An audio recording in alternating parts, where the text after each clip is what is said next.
be here.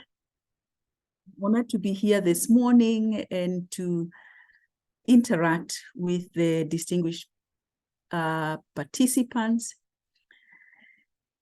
and address this vital topic of enhancing human rights advocacy through the exploration of early warning mechanisms for civil society organizations. As we gather here, it is important to recognize the fundamental importance of human rights in shaping our society and fostering inclusive development. The advocacy for human rights, particularly in the pertinent matter of mental health, finds its roots in African Union's normative framework, notably the African Charter on Human Rights, Human and People's Rights. This charter underscores the inherent dignity and equal rights of every individual, emphasizing the right to health and well-being. This, ladies and gentlemen, includes mental health.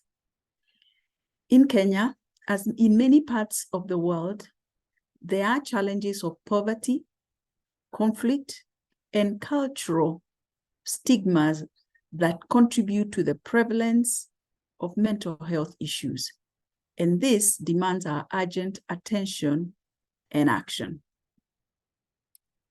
When we talk about mental health advocacy and human rights, we remember that according to the World Health Organization, 1 in every 4 people globally will experience a mental health condition in their lifetimes. In Kenya, it is estimated that 1 in 10 adults suffer from a mental health disorder, with depression and anxiety being the most common.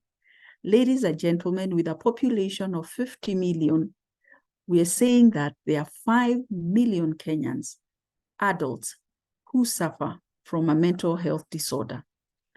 Ladies and gentlemen, this does not include the youth, adolescents who are less than the age of majority. And we know that this particularly demographic group is particularly vulnerable to issues of alcohol and drug abuse that has been also included in mental health disorders. In Kenya, we know that only about 1 in 10 Kenyans with a mental health condition receive the necessary treatment and support. This, ladies and gentlemen, is a meager 500,000, 500,000 out of 5 million people if we consider adults. And this highlights the significant gap in access to mental health services. Mental health is an integral part of well-being and must be addressed within the context of human rights, advocating for fair and equal treatment, challenging stigmatization, and promoting inclusion. This calls upon our aligning the aspirations of the African Charter and the United Nations Sustainable Development Goals, particularly SDG 3 and SDG 10. Just to remind ourselves, SDG 3 talks about good health and well-being. It aims to prevent needless suffering, prevent premature death, and prevent diseases that are preventable. Ladies and gentlemen, mental health falls in this group. We know that although we know there is a genetic predisposition to mental health, environmental conditions such as stress and others, alcohol and drug use, are the ones that bring it to the fore. With a genetic predisposition, the onset of mental health, as in other diseases that have a genetic predisposition, is triggered by environmental conditions. Ladies and gentlemen, SDG 10 talks about reducing inequality within and among communities, countries and communities. It is clear when we look at the resources, human and otherwise, institutions and resources that are available for mental health services vis-a-vis the proportion of burden of mental health, we can see it is clear that mental health has not been accorded the support that it requires. And this is important and falls in the purview of inequalities. Other matters that enhance inequalities in access to mental health are societal, cultural, mores, and beliefs that lead to stigma, both for those affected with mental health illness, as long as their families and relatives. And therefore, ladies and gentlemen, it is important to look at SDG 3 in terms of enhancing good health and well-being, particularly in mental health, and SDG 4, where we reduce inequalities within our communities pertaining to mental health disorders. We affirm as a commission our commitment to building inclusive societies and advancing broader development objectives in relation to promoting and protecting human rights, and in this case, the rights of people regarding mental health. I commend the collaboration between Nuru Trust Network, Imana Initiative, Jijenge Youth Initiative, and our very own Kenya National Commission on Human Rights for organizing this webinar during this Mental Health Awareness Week in the year 2024. This initiative underscores our collective community and commitment to address the urgent need for mental health advocacy, reducing stigma, promoting policies and practices that prioritize mental health rights. As we embark on this journey of knowledge sharing and capacity building, let us remain steadfast in our pursuit of human rights, justice, and inclusivity.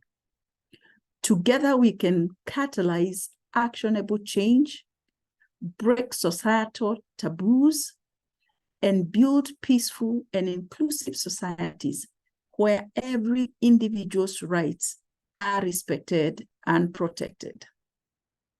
This is aligned to the Kenya National Commission on Human Rights motto, haki kwa wote, kila wakati, na kila wakati haki kwa wote. Justice for all and all for justice.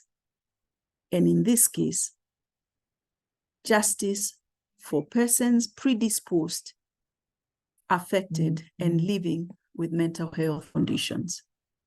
In conclusion, I wish to urge all of us as participants in this webinar to actively engage in the discussions. As we have been told, we may not be able to all verbally participate, but let us use the chat box well.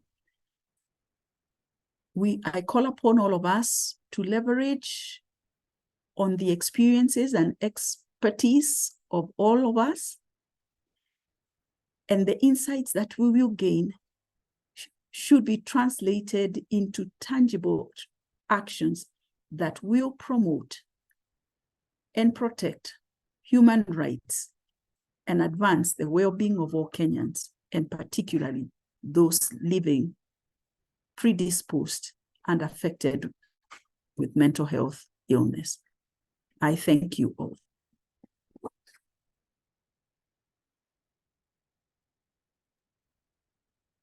Thank you very much, Professor, for that insightful opening remarks. I would like now to take us to the speakers of the day. And this session, being the first one, we are looking at a critical aspect of human rights advocacy that often receives insufficient attention. And we're looking also at the intersection of mental health and civil society organizations. Our esteemed panel of speakers are bringing together a diverse range of expertise and perspectives to shed light on the challenges faced in understanding the root causes of mental health issues and looking at traditional and modern approaches. Today, we aim to uncover the mechanisms in place or the lack of thereof that hinder or facilitate civil society organizations in addressing mental health concerns effectively. Without further ado, let me introduce the following three speakers. The first one being Shama Mukri.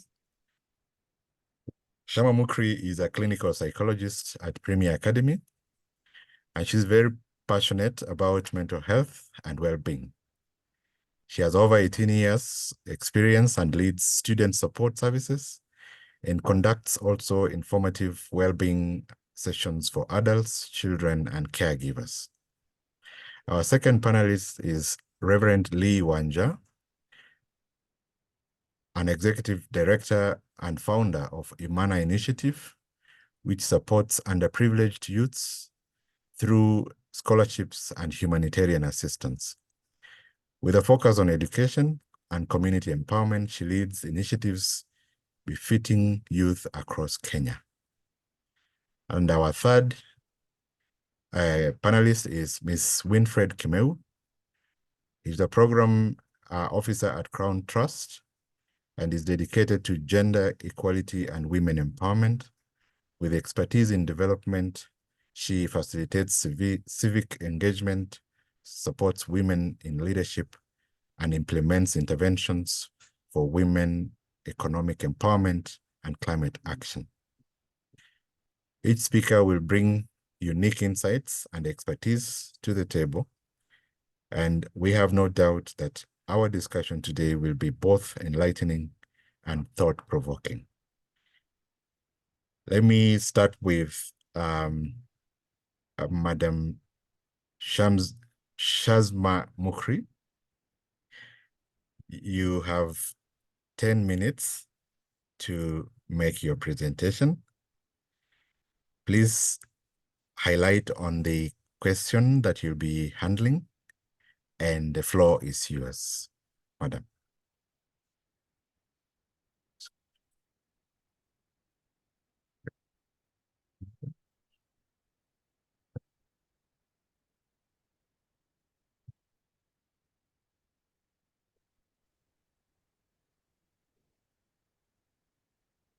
Jasma? Greetings. I hope you're all well this morning. It's a pleasure to be here. I'll read out the question that I'm supposed to address today.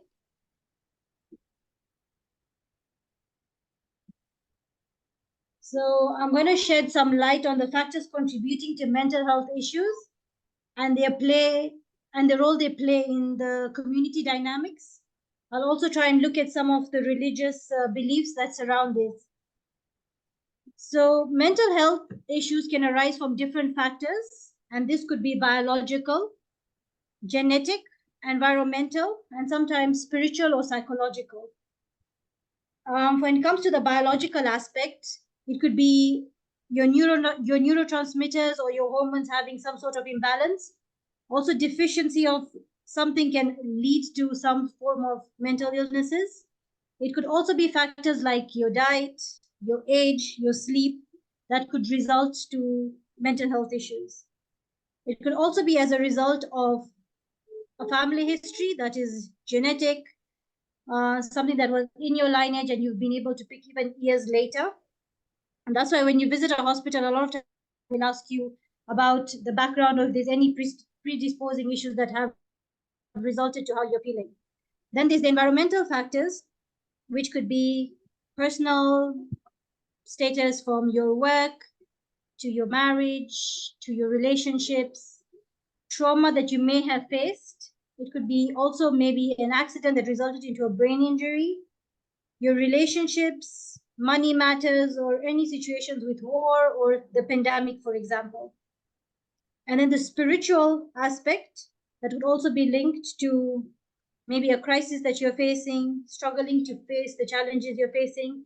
And when you look at it psychologically, you could be struggling to cope with the situation that you have, and you don't have the right skills to cope with it. It could be addiction. It could be your perspective to a situation or how you interpret it. And it could also be a belief system.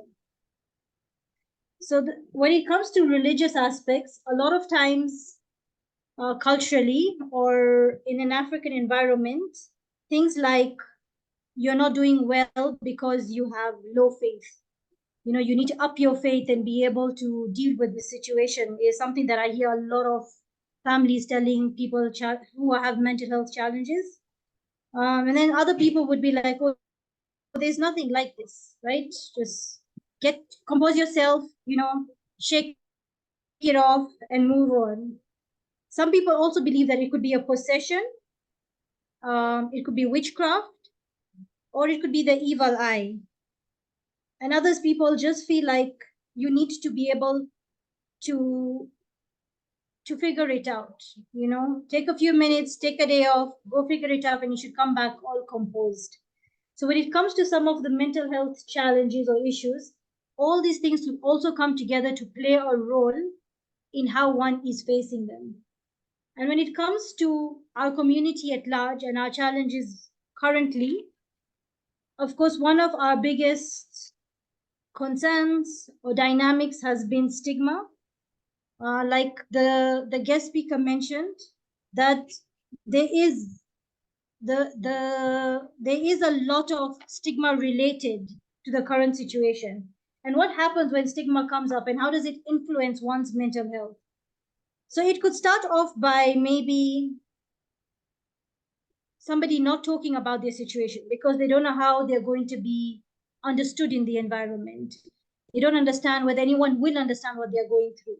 So they keep silent. And that's been a common struggle for years on. And that's why even research done in our demographics is very, very low, because people don't want to come up and talk about it. What will people think about me? What will society say?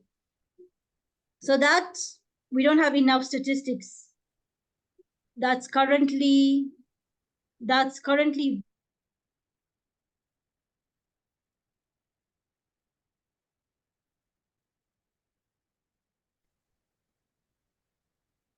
a lot of times, maybe with the youth and the young, like the guest speaker has just said, a lot of our statistics is based on the adult population. But our youth is very aware about what is happening these days, but they don't get the support that they need from the family, from the people around them, or just maybe the schools and their workplaces. And that's why it's really, really important for us to be able to have the awareness and support of our families, our environment, and create an understanding. The earlier speaker before me mentioned that awareness of the rights. Do people even know what their rights are for them to be able to stand for it? Is something we should be asking ourselves. And then the cost of management. Yeah, mental illness comes with a lot of expense, right? Visiting a mental health center these days is a bit more open to insurance facilities supporting that cost, but there's still a large number that does not support it through insurance. The costs are not subsidized. Their medications will not be supported. The facilities to admit these patients or to get them the treatment is also not as adequate and available easily. So we need to, again, invest in some of these things to be able to fight this stigma. Then the cultural sensitivity. Like I said, I do interact with a lot of patients who sometimes will be like, no, we'll take my child to the spiritual leader, or my husband just needs to seek help from the sheikh or the priest, and they'll be fine. But even back in the days and history, and if you look into the religious perspective, there is the aspect of doing the spiritual healing, but you also must look into medication and see how you can support the person holistically. Yeah. Another part of stigma is acceptance. There is no acceptance from the person. There is no acceptance for the people around them. And therefore, people end up struggling to see the next step, right? And if you're going to keep living in denial, or the people around you in denial, they end up raising the high facts so you don't understand what you're going through. And this could lead to high suicidal rates, a lot of depression, anxiety, a lot of not willing to do stuff. Then the fear of being labeled, right? If you see the trends, there's a lot of diagnosis for stigma, anxiety, depression, schizophrenia, maybe bipolar. And those are the common illnesses that are currently being diagnosed. But there is so much more mental illnesses. And it's really, really important for us to read wide and understand that it's not only these 4 disorders, but lots and lots of them. So again, reading widely, being aware of what you're being diagnosed with, and not labeling someone by just seeing them.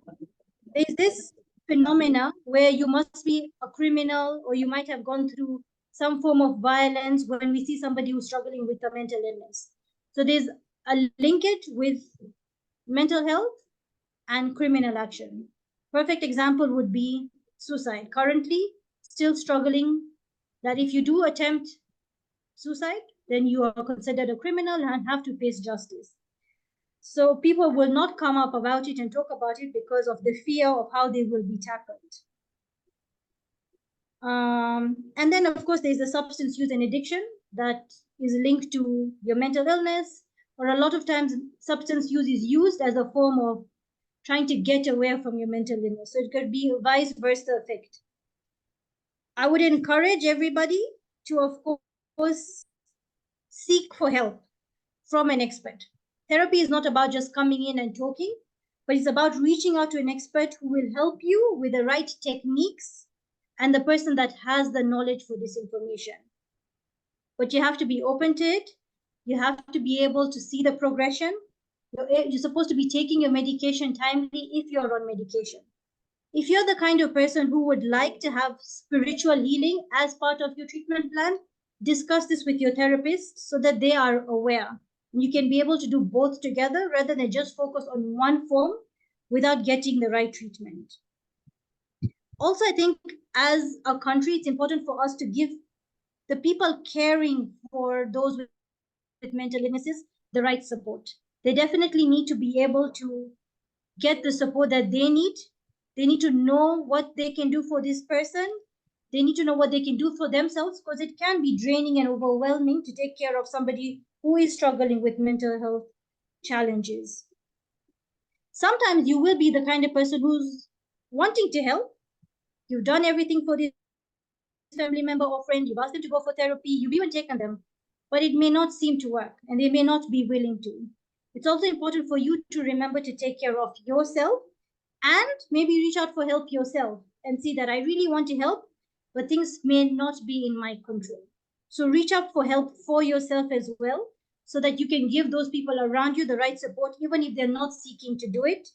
They might empower you to get the right skills to be able to support them. I think one of the key things that is really, really important for us to do in this fast-paced life is to sometimes just pause. Practicing mindfulness is a really, really key aspect of your mental well-being. Is a key aspect of paying attention to the silent noises that are in our space. Sometimes people are jumping from work to home, to traveling, to the gym, trying to keep up with intermittent fasting, trying to keep up with what's happening all around the world, forgetting themselves. So take a minute to pause and pay attention to your feelings. Then try and prioritize what you need to do in that specific moment and make the change progressively. You will not be able to work on everything at one go, but you're going to have to do it step by step. But it will all start by saying, I need to take a moment and pause. And what do I need to be able to do for myself? Healing is holistic. It has to focus on the mind, the body, and the soul. But you need to be aware about what you're working on for there to be any form of change. And please, please, please focus on the basics that you do on your daily basis, like eating your meals, sleeping, having sense of community, interacting with people. I see a lot of memes these days that focus on people being in the same house or in the same room or in the same offices and sending Instagram posts to each other or messages to each other without really communicating with each other. And that sense of community back in the days was really, really helpful for us to get together and be able to make a difference of how we relate to each other. A lot of times we will see a neighbor in the compound who doesn't seem to be coming out of their houses anymore, or is not behaving the same like they used to, but we will not reach out. That sense of community is going to help us to be able to fight and combat mental health struggles in our country. And that awareness, together with the support from the NGOs, the governments, and awareness sessions like this is going to make a difference in each of our lives. Like Miss Marion said, it's 5 million people. It's too many. It's their problem. A lot of times we focus on, it can't be us, I can't go through this. It's their problem. But when we start focusing on ourselves, on our day-to-day routines, on the people around us, 5 million is a lot of people.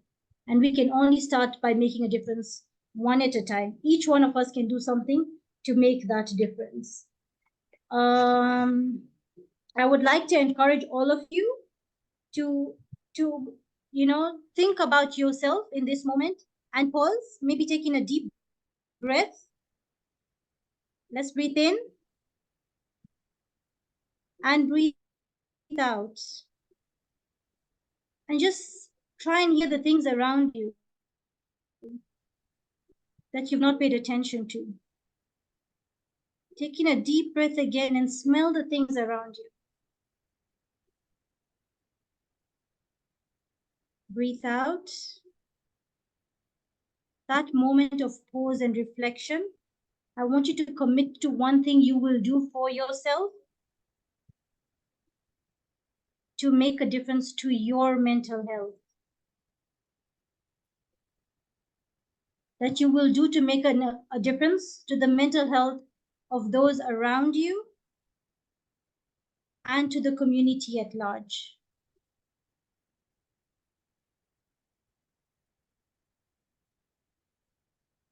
Take a deep breath in again and breathe out with a big smile. Thank you so much.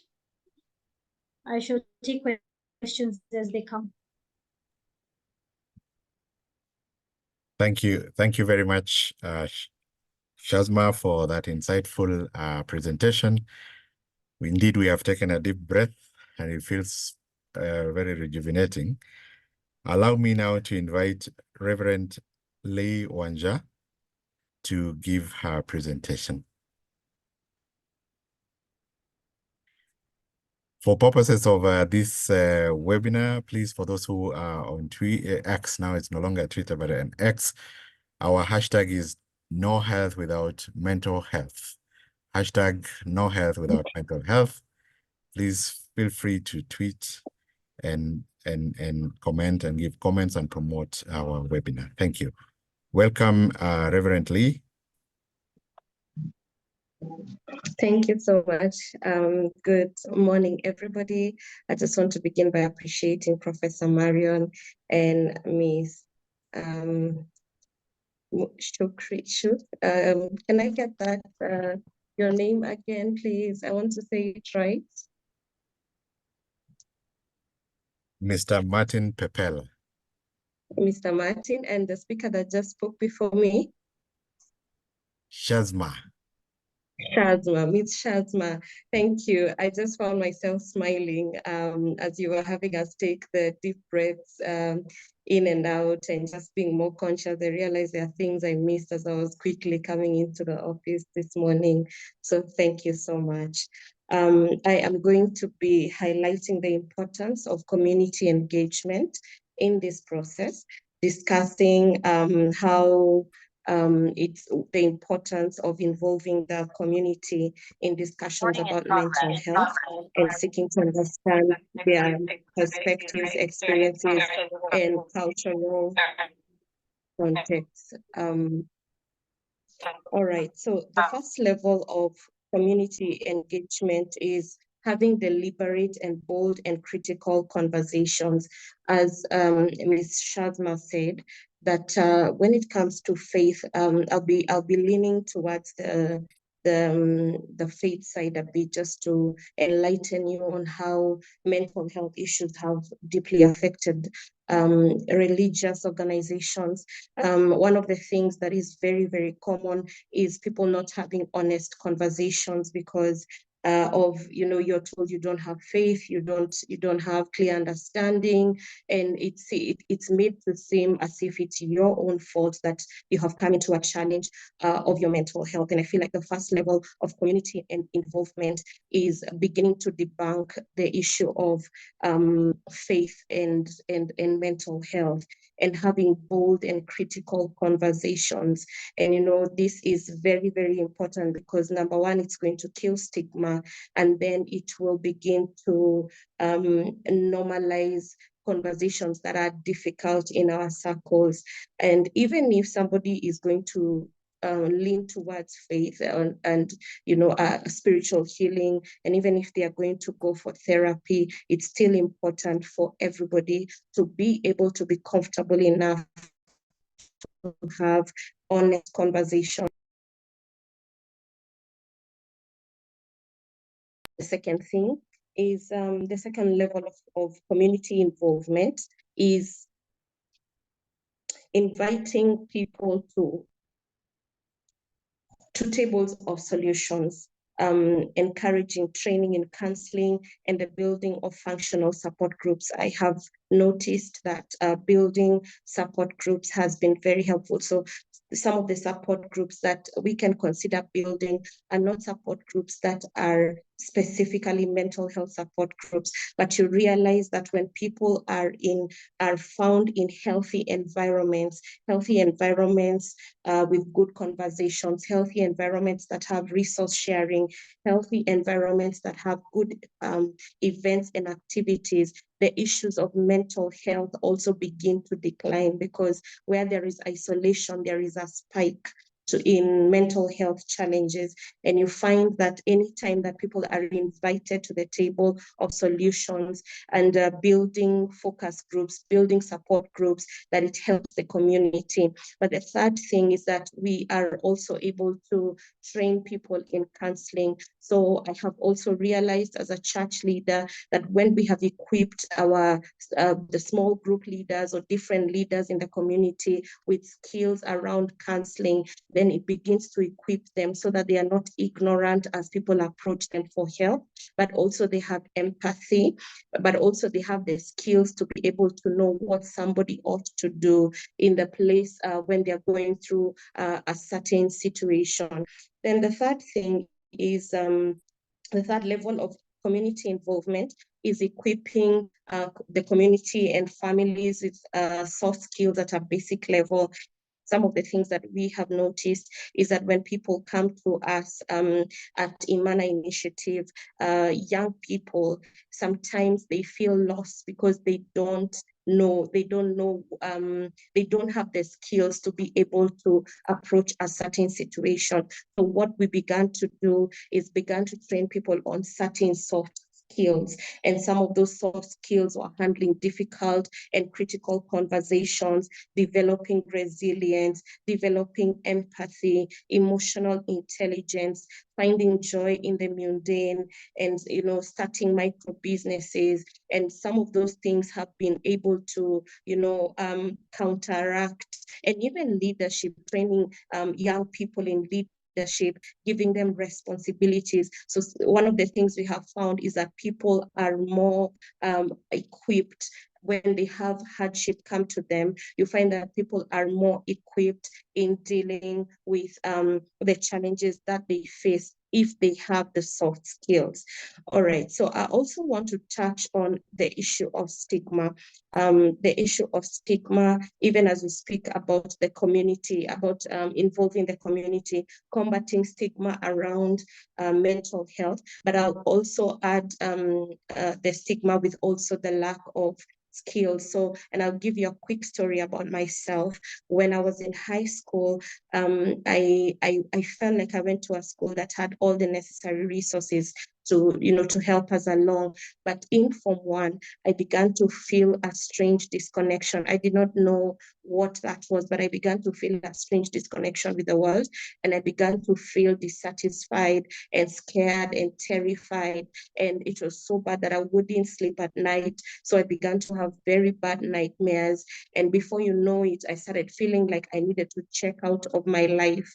I'm not quite able to explain what the root cause was at the time, but this feeling began to persist so bad that I began to slash my wrist. This is in Form 1, second term. I began to slash my own wrist. Now, I remember going to our school sanatorium and I told the nurse, this is how I'm feeling. And I remember, I just told her, I can't sleep. I'm very, very scared and I don't know why. And so she sent me to the hospital. And when she sent me to the hospital, the doctor put me on sleeping pills because I wasn't sleeping. And the doctor put me on sleeping pills. You will not believe this, but they put me on sleeping pills for 4 years. I was on sleeping pills until the day I finished high school. I never attended any counseling session. There was no therapy. In fact, I remember conversations around it being difficult and it looking like I just was not serious with school. I was not serious, it's like I just did not want to be in school. And there was literally nobody. I think I struggled to believe there was nobody that considered that I could need counseling at the time. Nobody considered I needed therapy.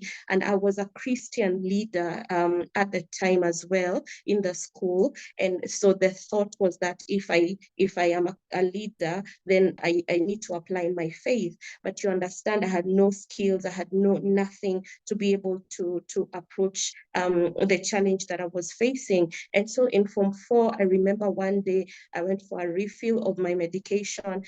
And as I was leaving the hospital, I had this very, very strong urge, and I had this strong urge to take the sleeping pills, and I took all of them one by one, over 30 or 40 pills. I took all of them, and the next thing is I found myself back in the hospital, restrained and all that. And surprisingly, I still had no counselor. And even after that, there is nobody that was sent to find out what was going on. I remember they sent a doctor, but the conversation I had with him, I feel that it was not a conversation that was geared towards I feel like the conversation was more like just focus on your school, just calm down and that kind of a conversation. And there was so much stigma attached to it. And when I went back to school, I remember my principals speaking to me. There was a policy that if you went through such a thing, you had to be released for counseling. But I remember my principal sitting with me and my dad in the office, and she said, you're a liability, and it's ridiculous that you're putting us through this. And I remember the conversation was so tough. It was very, very hard on me. But my dad spoke up and he said, I know you're going through something, but you're going to come out of it. Now, after I finished school is when I began to find help for what I was going through. So the reason I'm talking about that is the stigma around. I feel like Professor and Ms. Shazma, they've spoken about this, but there's so much stigma around it, so that people are walking around with illnesses that are undiagnosed, with illnesses that they have no access to help for, with illnesses that they are not able to even identify themselves, feeling out of sorts, feeling overwhelmed by the world, feeling misunderstood, feeling like they don't fit in, there is no place for them, and even to the extent of people feeling like, I just need to leave. Now, when I began to get equipped, I feel this was such a game changer for me, because I did therapy and I did medication, and I am one person that is I really strongly advocate for therapy. I feel that even getting on the right medication helped me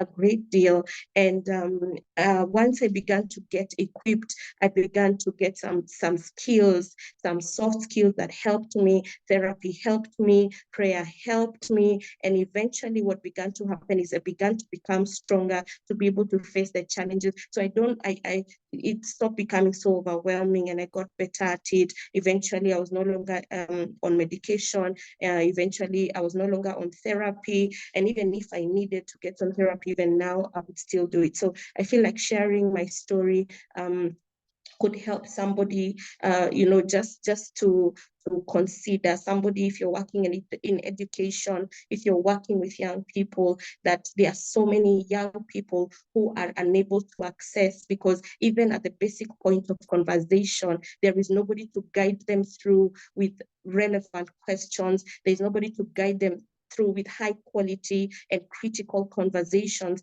that are going to help them. But our organization, as we have been able to grow, we have discovered that equipping people at the basic level, at the family level, has also helped a great deal. The conversations with families. So our support groups begin at the family level, at the home level, where we are able to equip families to be able to understand mental health issues, to be able to understand wholeness, to be able to understand inner healing, and people being able to process the things that come to them, and people being able to speak boldly and be unashamed about. I feel like when we say stigma, we are literally speaking about shame, and it's a sad world when people have to carry shame about some of the things they have gone through. But I'm so grateful for the efforts that are going into this issue, and I feel like we have made great progress, as not just as an organization, but even as a nation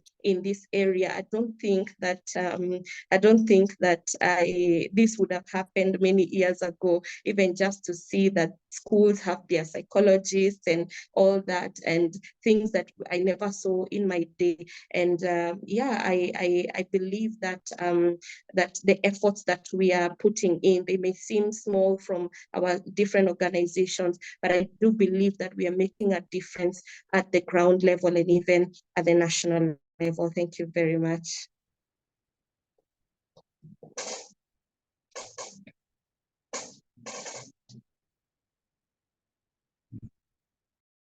Thank you very much, Reverend, for that very wonderful lived experience. I take now this opportunity to invite our third speaker. I hope you are able to use your video. Are you able? Thank you, Martin. I'll try. Thank Though you. I prefer appearing on audio. We would like to see you and smile. Sorry, my camera is saying that I'm not able to access it. Sorry, I was trying to come No on. problem, just allow me to proceed. come on. You may proceed. Okay, thank you, Martin, and the speakers who came before me, and to KHRC for convening this very important discussion, convening us for this important discussion. I'll be handling the first question on what challenges as civil society we face in addressing the root causes of mental health, and how do traditional and modern approaches contribute to this. I think I'll be reiterating points that have been said by the previous speakers. My first point is that as a society, we've not been prioritizing mental well-being. I was just looking this morning at the happiness index. I don't know how many have heard of that happiness index. That is a research conducted on various countries, and I've seen that Kenyans, we are an unhappy society. We are ranking 114 out of 143. And this is down from 111 in 2023. And someone said, most of the times, even when you're catching up with people who you know in your circle, they'll ask you, how is your career? How is your family? How are you doing in everything? But no one will ask you if you are happy. So as a society, this has not even been a discussion for a long period of time. We know this is a relatively new discussion on the mental well-being of persons. So that already is a barrier or a challenge that we face, because some people do not think it's even a thing. Then, of course, something that has come up very prominently is the issue of stigma around mental health issues. And this one, as the first speaker spoke of, in terms of religion, in terms of our culture, where you'll be told you are cursed, you've been bewitched, or you are not spiritual enough. So you can imagine if you are trying to introduce this discussion in the community already, people they will not be so open until you now make it a safe space for them to engage. The lack of or inadequate resources for research on mental health. I was so glad that the first speaker was able to give statistics that show how many people are affected by this. And one of the things to reiterate is that mental well-being or mental illness is a continuum. You know, even when you start being sad, you are already on that continuum.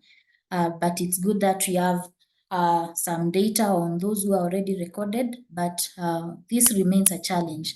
Inadequacy of resources for research on mental health. I'm sure if you look up mental health issues, you'll find very few articles on the same, not as on other health conditions. Then another challenge that we face as civil society is because on a different issue is that there's lack of data, and this could be linked to the former point on resources, because if there are no resources, how many people are going to engage in this, in finding out what is happening? And when there is no data, that means there are no interventions, there are no policies, there are no budgets going into this. So because of the lack of the resources and also because of the low reporting, many people will just suck it up and continue suffering in silence. Then another challenge we face is there are different, when you are trying to look at the root causes of mental health issues, you'll encounter challenges there are evolving context in different communities. What is a stressor in this community might not be a stressor or might not even be happening in another community. So this would mean that you have to be very intentional. There has to be deliberate action and investment in addressing, in querying and documenting what is happening or what is the cause of mental health issues in a particular community. You can't make it a blanket thing. Even in Nairobi, let's even say it's one county. What is causing a problem in one community will be very different from what is causing a problem in a community which is just a few kilometers away. Then another challenge is we are always talking of intersectionality. You'll find one person is experiencing multiple stressors. For instance, you might be experiencing the problems caused by poverty. You might at the same time be experiencing other health issues. So it's hard to point out what really caused the issue. And you might find that the issue that you think was the cause is just the straw that broke the camel's back. Then another thing is that there is also an intersection of drugs and mental health. I'm sure those who are on social media have been seeing a sad situation that has been trending of a media person. And there has been a lot of discussions on drugs and mental health. So sometimes you might be treating and addressing the wrong cause. It might also be a psychological thing or something that someone faced that is causing this issue. So it needs experts. You can't just send a general research person to query these things. Then I think now coming closer home in the civil society, because as we serve communities, we should also look at the persons we are working with, or the ones we are engaging, and even our own staff.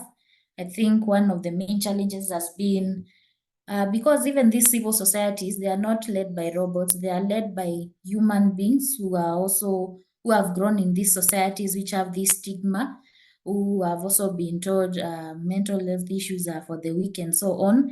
So the first step is to acknowledge that this could be an issue even for ourselves as staff, even for our community champions. So that acknowledgement that this meaningful work, we are always not to blow our trumpet in whatever work we do, but we believe it is noble work. So coming to acknowledge that this noble work could also take a toll on someone, that has been, I would say it's been a challenge or a blind spot, but we've seen in recent years people acknowledging this. And some of this could be caused by, let's say, high stress environments.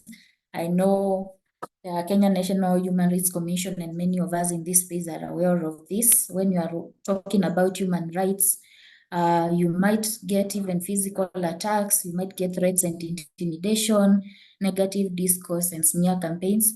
You are doing your best, giving your 100%, then you are told you are just doing this to please the Western donors, pesa ya donor. I'm sure you have all come across smear campaigns. So you are doing the best to solve challenges in the community, and it comes to bite you.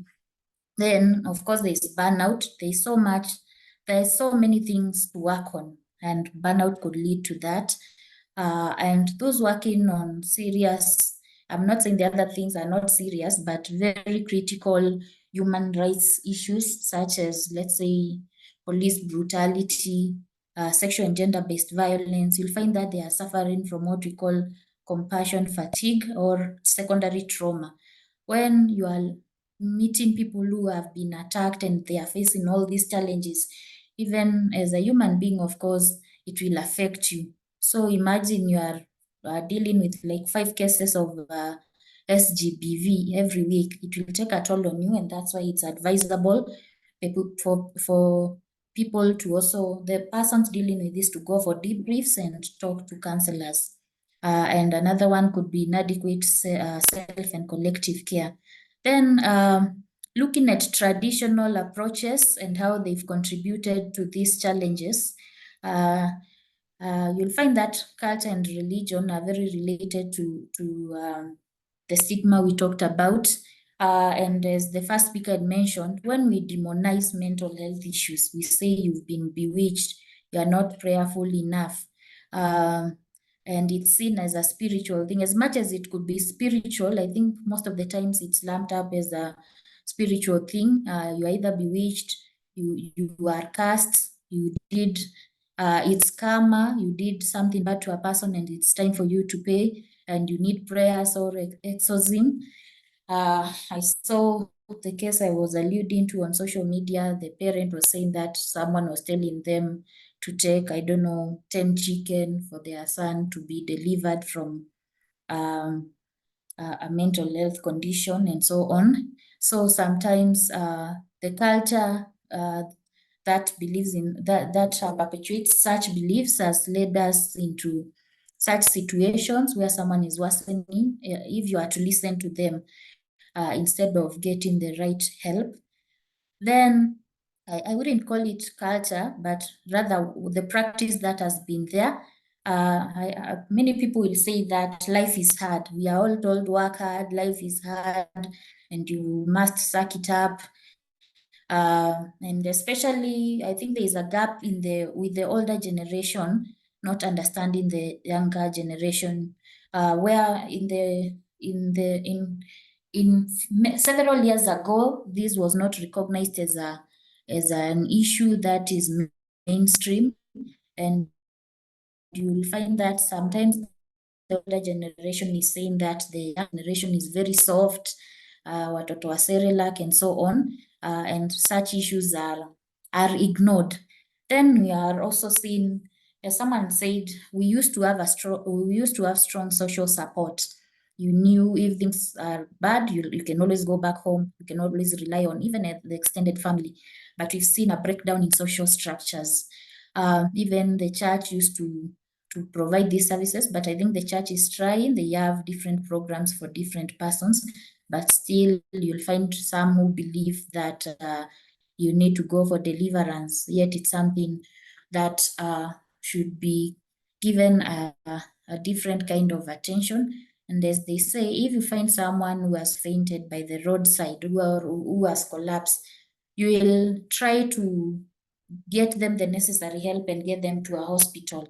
But when it comes to the mind, the brain is an organ just like any other organ, but yet we attach stigma to that. Then another trending issue is the social media. Now on modern approaches, I'll first talk of social media. Some people have been able to get support on social media because, as we have said, there's been a breakdown in our social structures.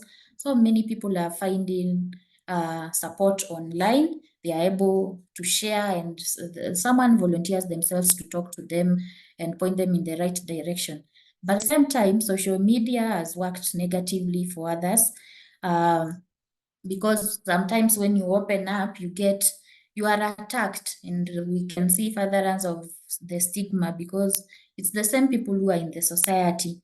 And I'm sure you've all come across posts saying that those who are posting, you've seen some posts, I'd like to end it today, and someone will say you are just attention seeking, you are weak, and some say it's natural selection. So when you are weak, the universe or there must be a balance in life, and the weak ones are getting weeded out.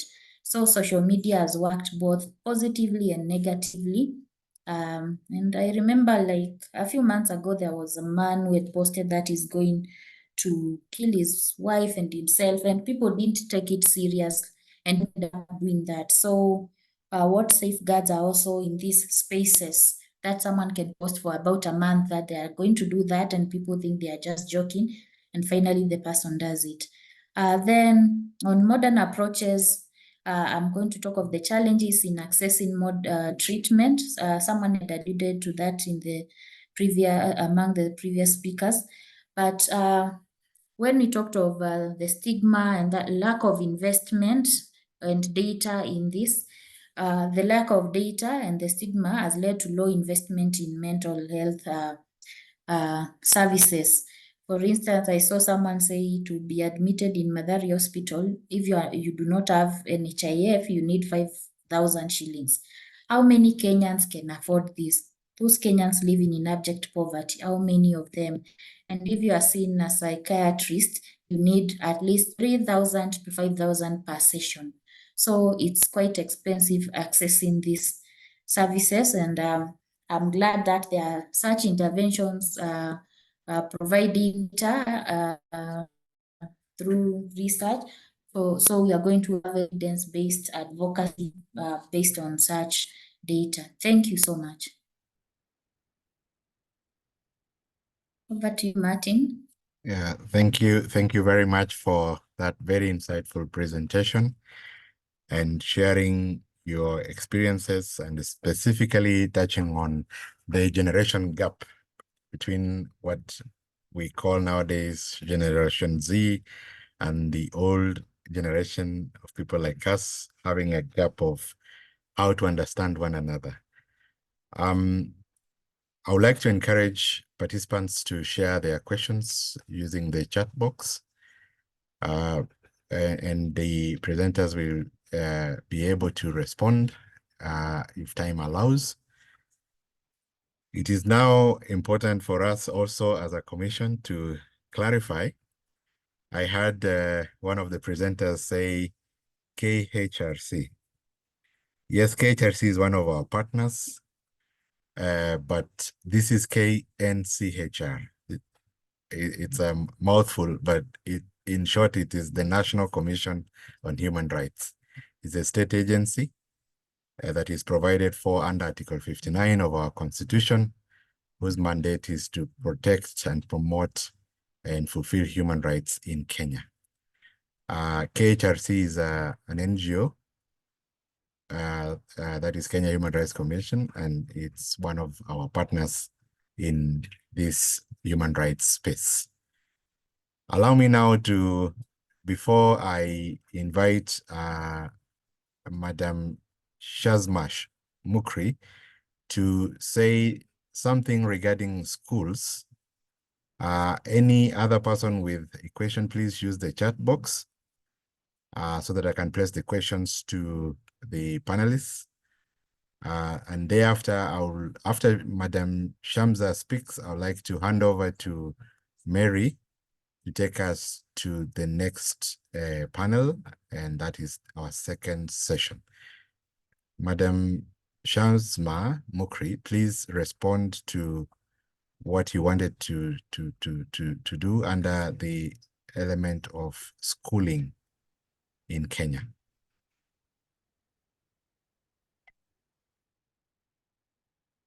Thank you so much for this opportunity.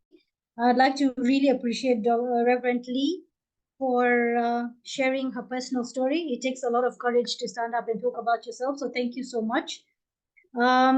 Being from a school setup, I think it's really, really important for us to understand, like a lot of you have shared, these generation gaps, the things that the older population does not understand about the younger people.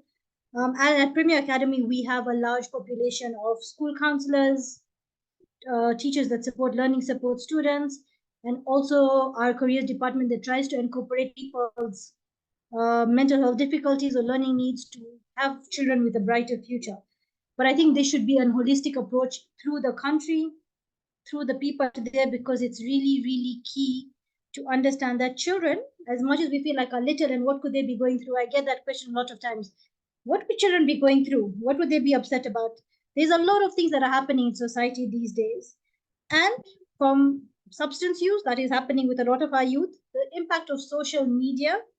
I find a lot of children putting YouTube channels, Instagram, and just waiting there for likes and getting that information and sort of visibility and to be liked by the people that they don't even know. So speaking to children about that, I think is really, really key, whether it's your own or those around you. Body shaming is at the rise a lot as well. So please, those who are around children, speak to them about loving themselves, respecting themselves. Like I shared earlier, a lot of the people grown up around them are either looking very composed, well-dressed, elegant, going to work, gymming, having intermittent fasting. So body image has become a huge thing, and children learn by what they see. So please talk to them about their bodies and respecting them and eating well, and also not being shamed by who they are and how they look. The other one would be pornography. I think it's really important that we are more open and diverse to understanding where our children are coming from, both the children and the grown-ups, that could lead to other sexual disorders in these children and the grown-ups as well. So please, let's be aware of some of these things. The other thing is, please, please, please, if you do this, is the only thing you do as we, come to the end of this thing, at the end of this webinar, is to encourage you to spend time with the young ones around you.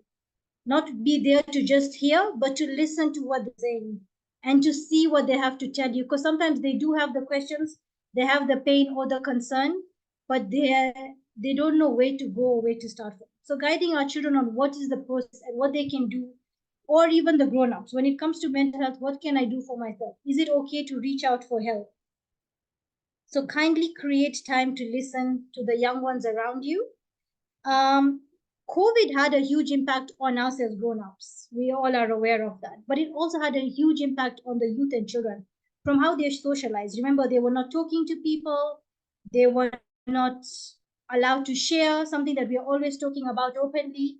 And they were not interacting. So even as they were coming back to school, a lot of times we were telling the youth around us, or even ourselves, wear a mask, be careful about what you touch, sanitize. And they reach that state of obsession or fear or worry that is constantly with them, and they have carried it along. So I'd encourage you to speak about these little things that were impacted to us as grown-ups and to the younger ones as well through the pandemic. Yes, and please again, if you share and speak to them, they will be more open to discussing things with the grown-ups around them rather than Googling information or getting information online that may not be very suitable or best to what they're looking for. So the reality at hand is that we can all make a difference, and we should not feel like children or young people do not struggle with mental health challenges. I know, like Islamically, there's a lot of stuff that said that there's treatment for everything out there apart from old age, and it's mentioned in the Quran over and over again, and that we all have rights. You have right over yourself, over your body, over your family. And that just means like you don't ignore yourself and just focus at work. You don't just ignore your family and just focus on yourself. But everyone has to have that place where they take that minute to be mindful and be able to put things holistically. So I really hope we can be able to focus a lot on our youth, because this is the generation out there, and that agencies and governments that are listening to us today are able to support the younger generation and the people who are carers and providers for these people. Thank you for giving me that chance to do it. Thank you very much, Shazma, for that explanation. Because of time, I would like to directly hand over to Mary Ododa to take us through the second session. And if the time allows, we may have more questions, but as I've said, please use the chat box for purposes of comments, and also giving us your opinions and further questions, if any. I can see someone called Lorraine Ododa saying there's a namesake. We have a Mary Ododa who will be moderating our second session. And welcome, Lorraine Ododa, for this webinar. And of course, sharing a name is a blessing sometimes. Mary, please. Thank you, Martin, and thank you so much to the speakers for the first session and for giving us a very comprehensive overview as to what we're discussing. And this is just the beginning of the dialogues that we're going to be having as a continuation. So the second session, this panel, we will now be looking at the policy aspect and ideally advocacy, and what do we do about what we have been discussing. So we want to look at the aspect of community leaders in terms of them advocating for a heightened awareness of mental health issues within the early warning context, and how we can influence policy decisions. As we navigate this session, it's essential for us to recognize and understand the profound impact community leaders can have in shaping policies that address mental health challenges effectively. Our panelists bring a wealth of experience and expertise to the table, representing various sectors and organizations committed to promoting mental health awareness and influencing policy decisions. Allow me to introduce to you Alex Ayub, who is a lawyer, a youth advocate, as well as the National Youth Manager at the Kenya Red Cross Society.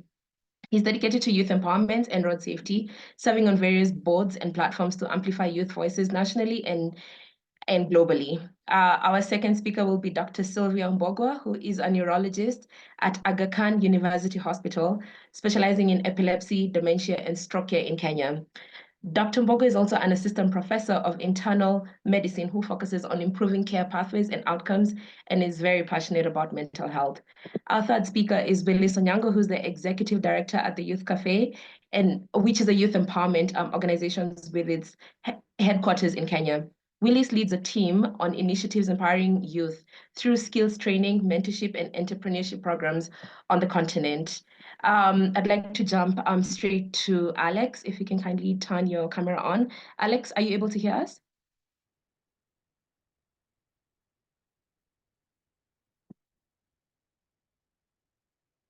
Is Alex here?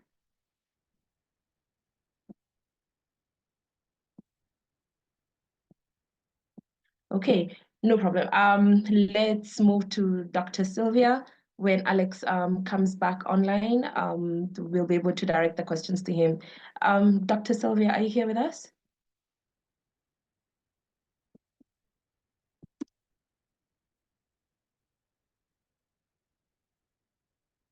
I hope the speakers are able to hear me.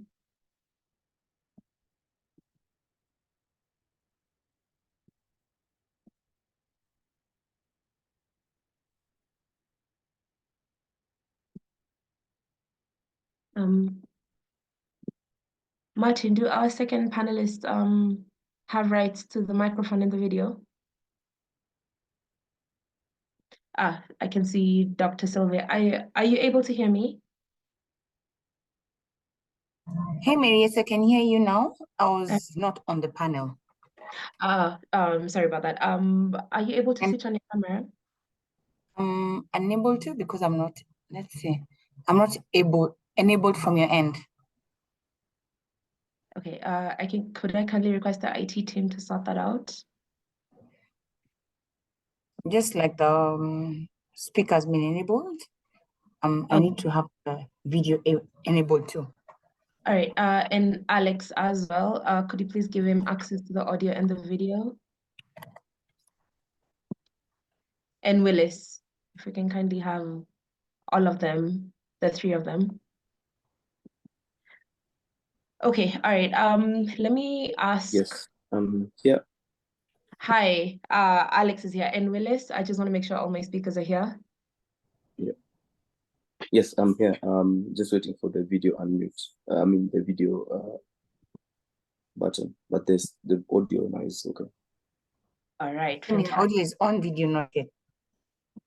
Okay, all right. Let's give the IT guys a bit to sort that out. But I know Alex needs to jump out. So let me revert my question back to Alex.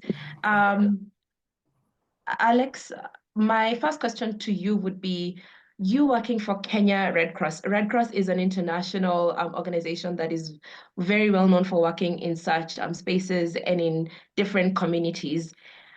We would like to understand, how does Kenya Red Cross envision the role of youth in terms of influencing policy regarding mental health integration into early warning systems? Thank you so much, Mary, and to everyone again. My name is Alex Ayub, and Mary had done justice, just introducing the work that I do. And in the context of the work that we do, I think Red Cross is quite known for disaster risk management and disaster response in the communities. And the work that we do then allows us to experience the actual situations and a lot of the hazards and emergencies that our communities face. And part of what we have constantly noticed in the last couple of years is that there are a lot of unseen effects of disasters to various groups of people within the communities, and especially, sad to say, the vulnerable groups in the communities. And part of the unseen effects are issues around mental health. And I think I could not overemphasize what the previous speakers have been able to talk about, how it impacts young people and how the general community, including some of the key actors during emergencies, are not able to pick these, are not able to understand this.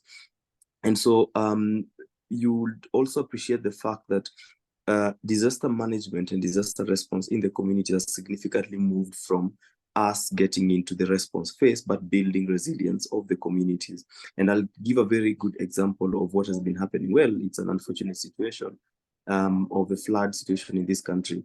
So we are talking about responding to a flood situation, but we are also quite cognizant of the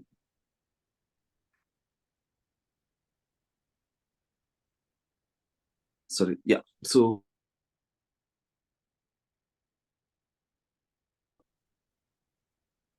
can you still hear me? Yes, we can. Yes. So we are still cognizant of, we're also cognizant that we need to build resilience, resilient communities. And so that means that they're either able to respond to emergencies when they occur, but also they're able to recover quite fast from these emergencies. And part of what we have been doing lately is we noticed that we would always build capacity of communities to respond to emergencies. And sometimes the component on how mental health will be affected in many times is left out. And so one of the directions that the organization has been able to take is then to ensure that in our preparation for disaster response, and even during response and even recovery stage, then mental health is integrated within the work that we do. And the best champions that have come out to really speak about mental health and be able to ensure that it's not forgotten are young people. Within the school space that we also are heavy on programming, we constantly have conversations around mental health and how they manifest in different, and how mental health or even mental illness could manifest to different groups of people, including children, and they're also able to even see that from parents. Sometimes you're able to talk to them about certain times that certain levels of students within schools are able to understand when probably an adult is having an issue with their yes, can you yes sorry. We can example, thank you. Yes, so part of what then we're able to do is work with the young students, especially in higher primary levels and also secondary school levels, to be able to get the basics of identifying mental illness cases or situations or even signs and symptoms, and they're able to be given the direction on how to raise that with, say, another person within the society or the community, or even just basically what we call psychological first aid. So these young people have actually built a lot of voices and advocacy around mental health. And as we speak, we have had youth groups within the communities. For instance, in Nairobi, we have had youth groups that have actually come together to champion mental health. And these are groups that initially belonged to the communities that are affected by the various emergencies and disasters within Nairobi. And so they are self-organizing as young people to speak about mental health. Number two, we also have young people who are basically being trained to deliver the service on mental health. And when they do that, then they also speak to various teams and communities. And one good example is you've had a team that has been trained on psychological first aid using youth-to-youth approaches. And so what they've done is they've actually organized themselves to bring this to their local church. And so they're speaking to the community through the churches, both youth and otherwise. And so the society is becoming a little bit more aware of mental health as it is. The last bit is there's actually a space for young people to actually speak to policy makers and decision makers to be able to incorporate mental health in the conversations. As we speak, I think part of what the major achievement that we've had is that in many institutions, we're always talking about there is a designated office or there's a designated personnel to handle. They call it the counseling room or the counseling office. And you see this even within religious institutions. But the one thing that we now need to really advocate for, and that young people are picking up within the networks of where we're working, is talking about youth-friendly mental health services. And so that helps build momentum to ensure that the mental health is not only mainstreamed within institutions, within the community structures, within interventions that come to the communities, but that mental health is also tailor-made to ensure that it reaches that young person in the way they would want to be addressed. And so there is a big space for young people, not just to self-mobilize, but to actually reach out to these particular individuals and the policymakers, gatekeepers, decision makers, but at the same time to also continuously speak about it using even the power of social media and technology.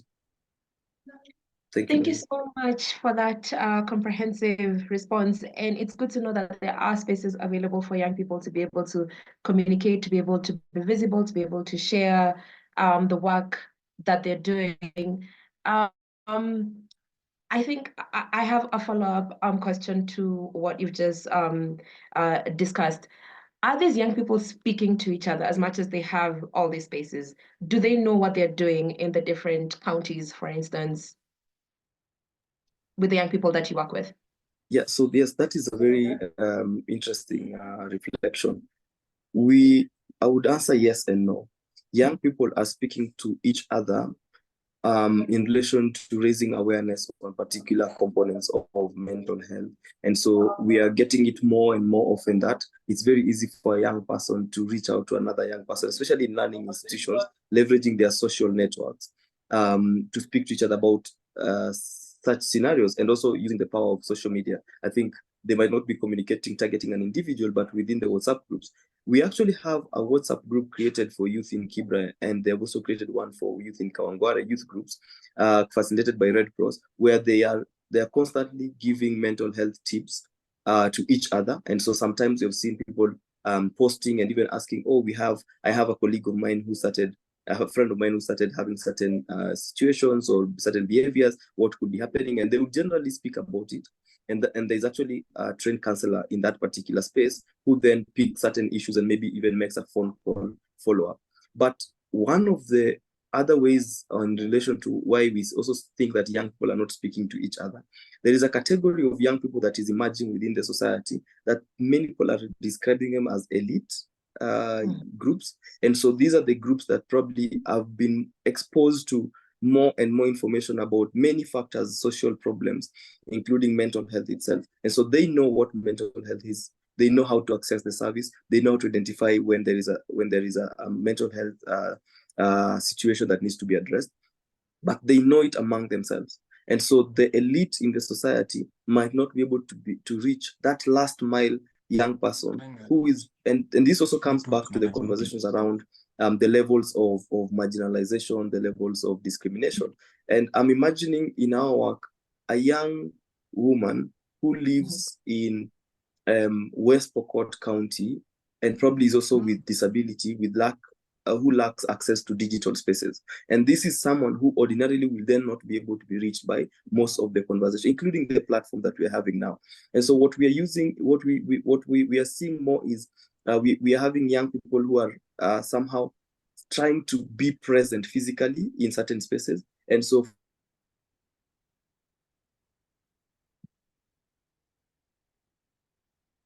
Alex, I think we've lost you there. Yes, can you hear me now? Yes, you're back on. Yes, so in one of our resource centers, we've managed to set up a young person, we have managed to set up a counseling room that will ensure that any young person who walks in is able to be supported. Okay, fantastic. I know you need to leave, but I just wanted to find out, how do young people who are listening in today, how do they get in touch and are able to plug into these spaces?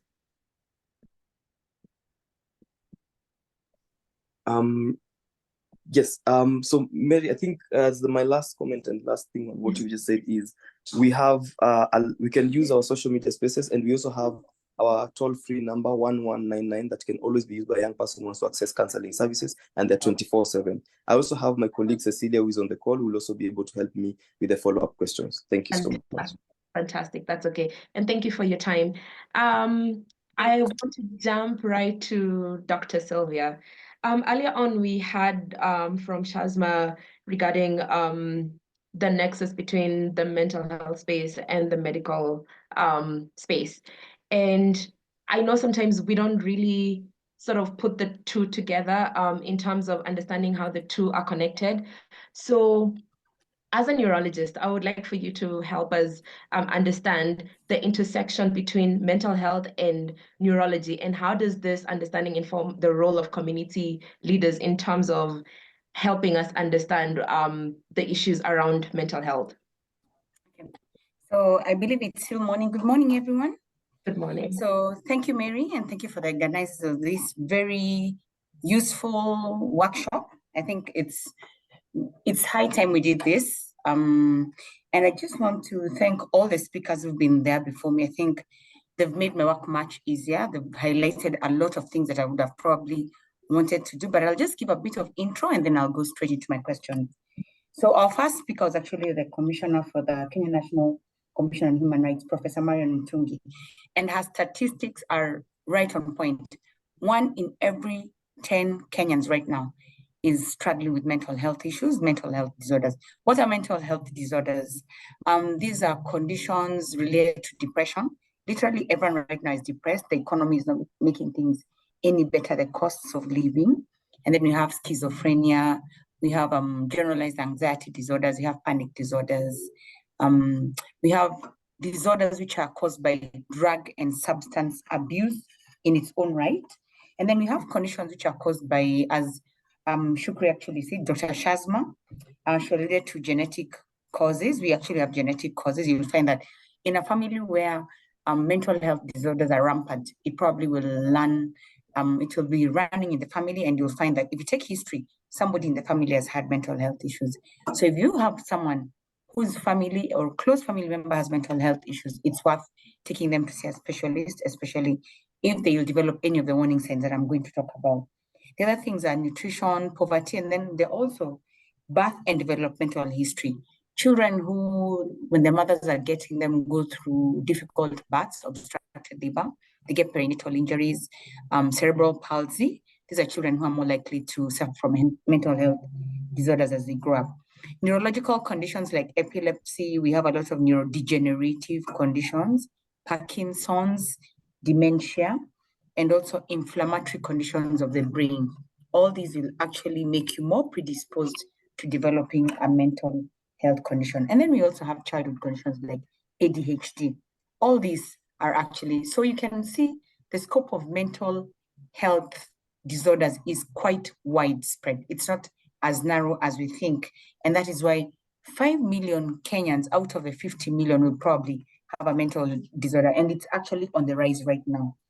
So what are some of the challenges we are facing in terms of approach to mental health, care and management and diagnosis?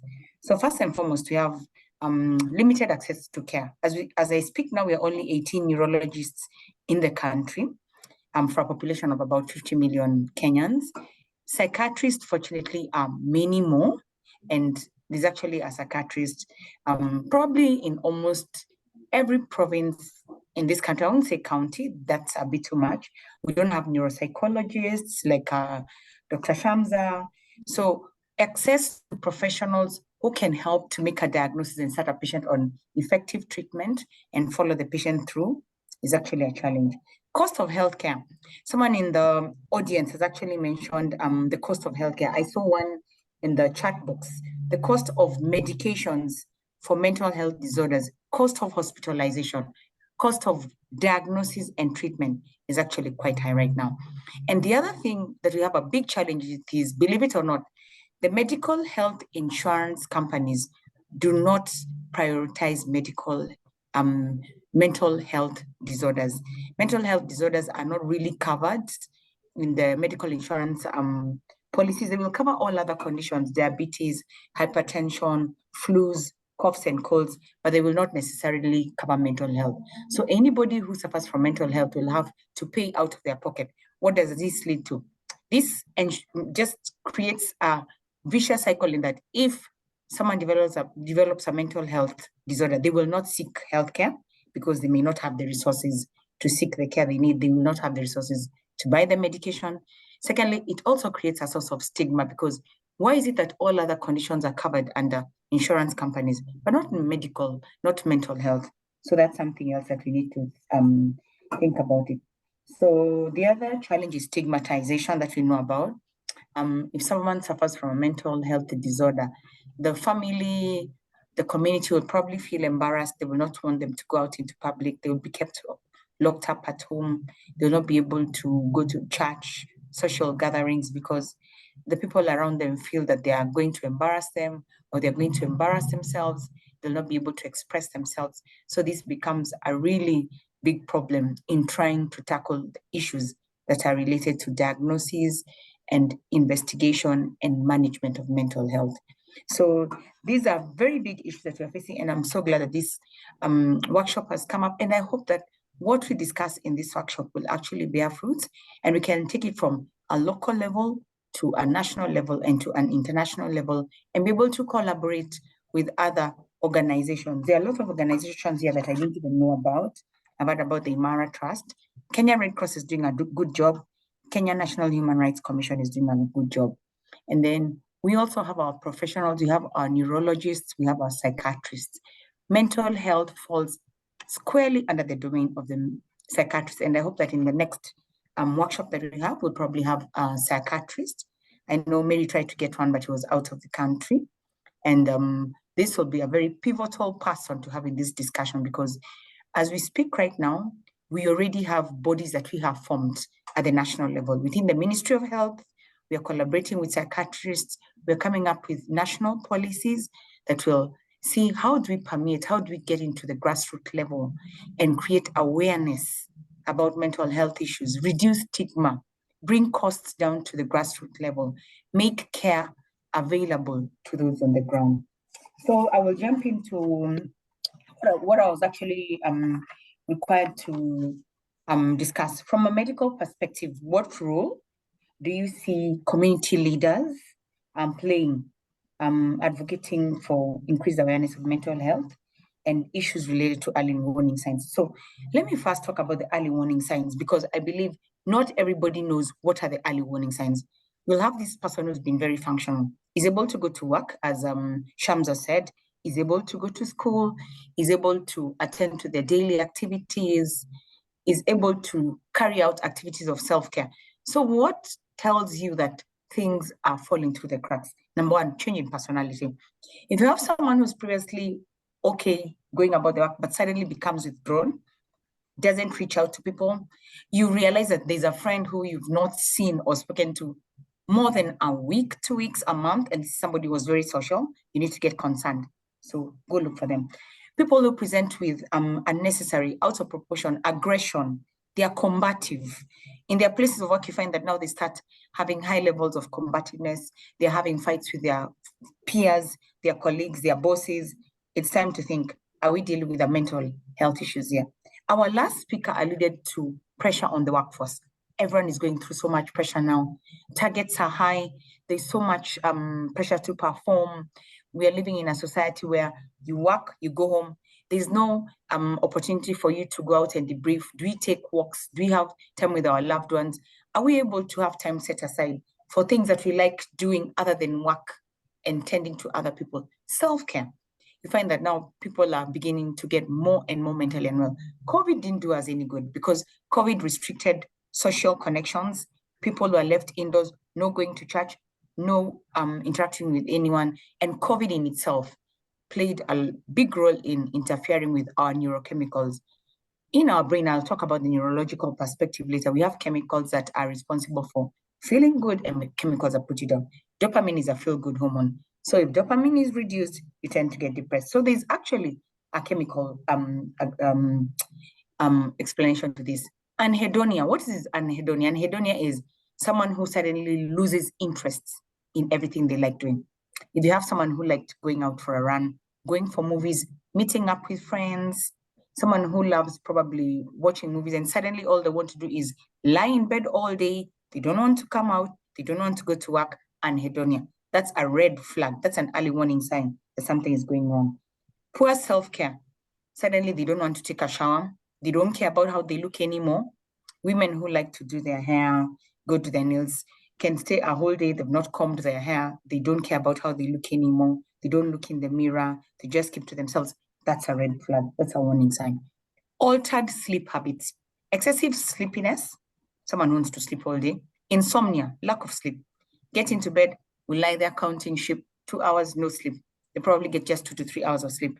That's an early warning sign that a mental disorder is probably on the verge or is already going on.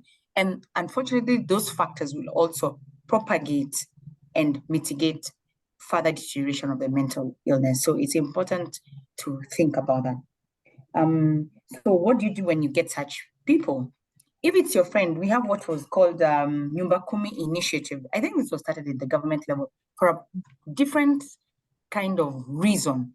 But the Nyumba Kumi initiative is an initiative that probably should work now.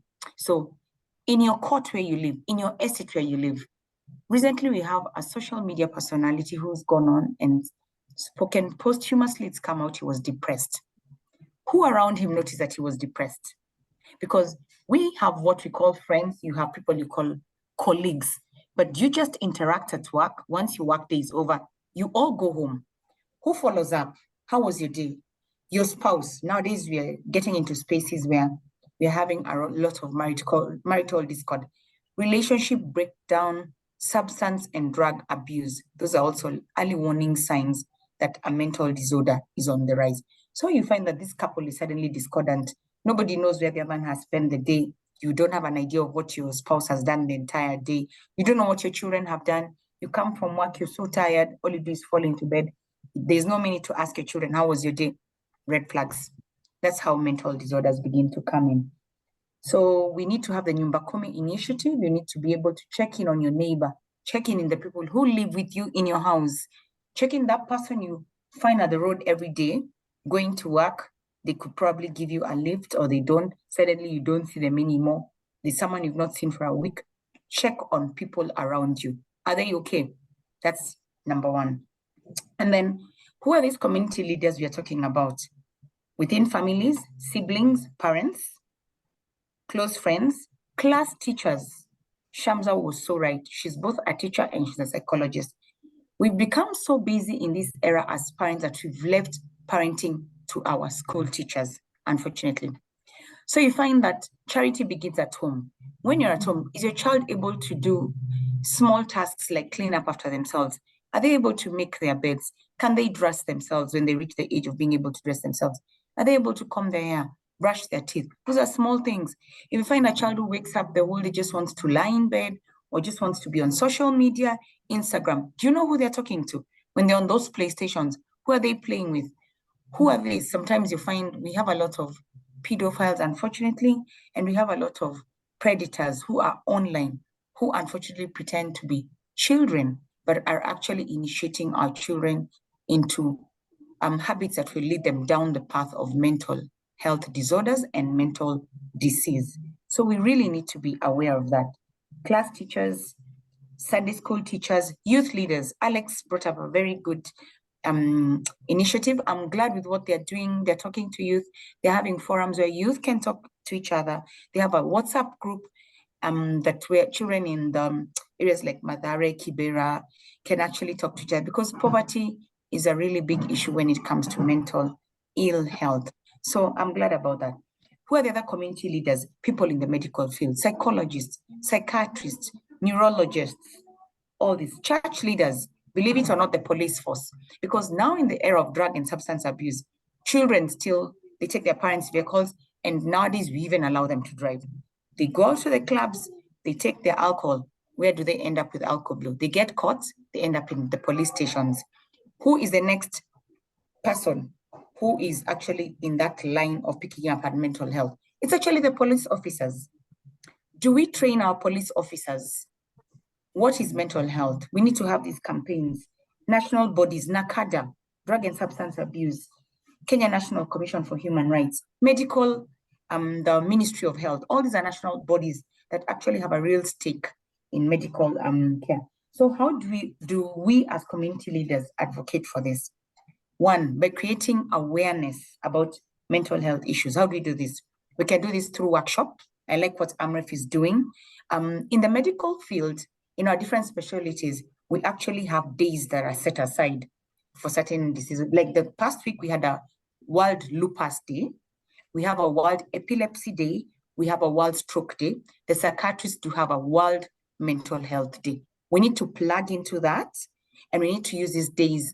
We can actually have walks. So we need to lobby in and use our county, national, political bodies to work with us to have a walk. We can actually have a walk in every county for National Mental Health Day, World Mental Health Day, where we'll have someone come in and talk. We can have chiefs, barazas, youth groups, church groups, where we have interactions and discussions around mental health disease and mental health awareness. What will it do? There are people who don't know what early warning signs are. So suddenly you start to look at your neighbor and you think, I think this particular person has a mental health disorder, which we thought they were weird, they were odd, but it's actually a disease that went unrecognized. Secondly, what will it do? It will help to break down stigma. I love what Reverend Lee did. She gave her own story. And when you give your own story, you actually help others come out of the woodwork, because they realize it's actually okay to not be okay. Kenyans think that it's okay to be okay. You wake up in the morning, you dress up, you put on a smile, plastic smile for the world, you go to work. And yet behind us, I know so many patients. I've had, being doctors, we have the luxury of stepping into our patients' personal lives. And I have a lot of patients who come in who have to take a shot of whiskey before they can go to work. They need alcohol to get through the day. They're smoking. They need weed. Of late, we've had this culture of school children, 18, 19, 20, high school, university school going children. They're using lots of drugs. And the caregivers, the caretakers will tell you something like what you call weed. They're using it to stimulate our wakefulness. So a child who's going through an exam period will, for instance, take weed because they want to stay awake and be stimulated for the 4 days they're doing the exams. What happens after the exam? They literally break down and they end up with their mental health institution, because these are substances that actually interfere with the neurochemical axis in the brain, and they make you develop a mental health disorder. I'm a neurologist, and in the last 1 month, we've been admitting 23-year-olds. That's my youngest patient who developed a stroke. This is from a drug called Molly. They have all manner of names. And Alex, I'm sure will know because he interacts with the youth. If you don't come down, and probably Shamsa will also know, but if you don't come down to the level of these Gen Zs, you'll find that they have a lot of language that you're sitting with them, you're completely unaware what they're talking about. You'll think Molly is somebody's girlfriend or the name of a friend. Molly is a drug, it's an amphetamine. What it does, it causes the blood vessels to constrict, cuts off blood supply to the brain, and the patients come up with a stroke. So you can imagine you're a parent, you're bringing up your children. You want them to have the best in life, go to school, you're paying. We are working so hard, we don't see our children because we are looking for the finances, the money to take them to the best schools. They go to the best schools, they come out, you expect them to probably get married, have a life, have a career, work hard, and probably take care of you when you're older. But now here you end up with a 23-year-old with a stroke who is bedridden, and now you as a parent become a caregiver for the child. Can you imagine how tragic that is? All this is pegged down to mental health disorders and mental abuse. So we need to have workshops. Another low-hanging fruit that I think we don't really think about, and I think the previous speaker spoke about, is social media. We can either use social media to our good, or it can continue to be negative. Right now, a lot of what we see on social media is negative. There are posts about pornography. There are posts about so many negative things, bad things that are happening in our society. But we can actually use social media. We can have campaigners. Somebody like Reverend Lee can go on and start a site for people who are living with suicidal ideations, people who are under the influence of drugs. Come on, give your story. Let's see how many we can get out there. How many people can we rope in? Social media, Instagram, virtually every young person right now. And even if your child does not have a phone, believe in me, they have classmates who have phones and they will log on to social media in school. The other low-hanging fruit is use of media, the social media, the Citizen, Jeff Koinange on the bench. World Stroke Day, we actually went in and had a whole morning interaction with Nick and Jeff Koinange on stroke, and recreated stroke awareness. We can actually use those forums.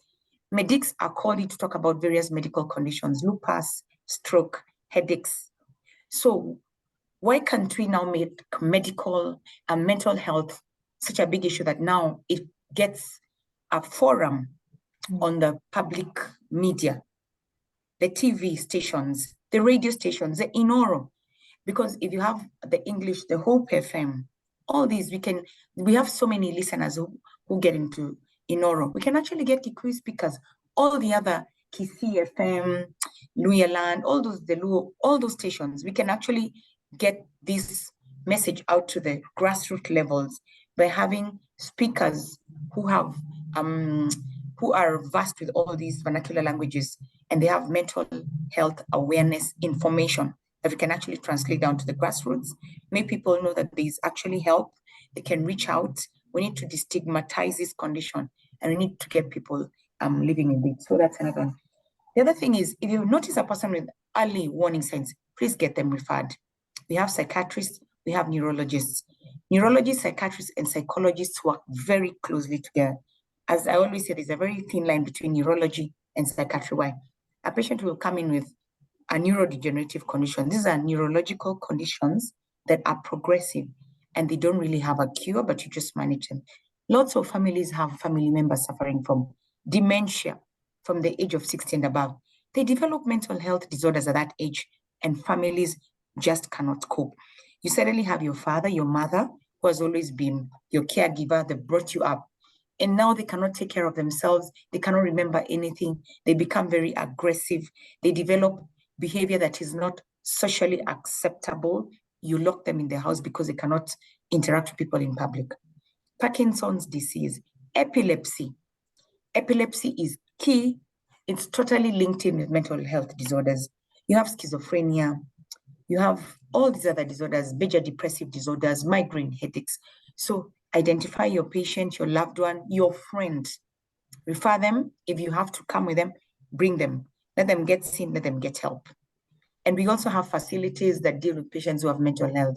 You have Mathari Hospital, you have Chiromo Lane. We now need to start lobbying at a national level, get the political bodies involved. We need to start coming up with allocation of finances towards mental health within the National Health Kitty that will help build more institutions, that will help build more rehabilitation centers. We need to start having conversations with the medical pharma, the pharmaceutical industries in how can we bring down the price of drugs that are required for treatment of people who have medical disorders, schizophrenia, major depressive disorders. These are patients who need to be medicated, generalized anxiety disorder. How do we bring down the cost of treatment? How do we bring down the cost of investigations, follow-up, rehabilitation? How do we do all these things? So you see, there's a lot we can do at the grassroots level. There's a lot we can do at the national level. There's a lot we can do at the international level. And we all need just to collaborate, enhance awareness, and work together and try and get rid of stigma. Just to finish up, policy making is also very important. As I've said, that's already going on between Ministry of Health, Psychiatry, Neurology. We need to get all the other stakeholders on board and work together. And we also need to introduce at a national level a requirement that mental health be introduced into school curriculum. I'm sure Shamsa will be very happy with this, in that just the way we teach maths, English, Swahili, geography, history, that mental health becomes a subject that's taught in school. Because we need our children, right from primary school to high school to university, to be able to pick up the early warning signs. If your classmate is suffering from a mental health disorder, are you able to pick it up? Body shaming is such a big issue right now. There's an elephant in the room that we never talk about, gender. LGBTQ has become so big right now and nobody's talking about it. I've had people come into my clinic and say, I feel that I'm female, trapped in a female body, but I feel that I'm male. How do we address that? We need to start having trainings on how to address it. It's here with us now. It's living with us. And there's no point in putting it under the carpet because it's really affecting mental health. If these people are not listened to, they're not addressed, we have killings of the gender different individuals. We have stigmatization. We have body shaming. It's suicide. Suicide is on the rise right now. And you'll find someone and you will think, this seemed to be the happiest person. What happened? How did they just go and commit suicide? That means somebody was not clued in. There was some early warning signs somewhere that were missed. And probably if these were caught early and addressed. So the impetus, the message I'm passing across is that this is not a one-man job. It's all of us, and it starts right with self.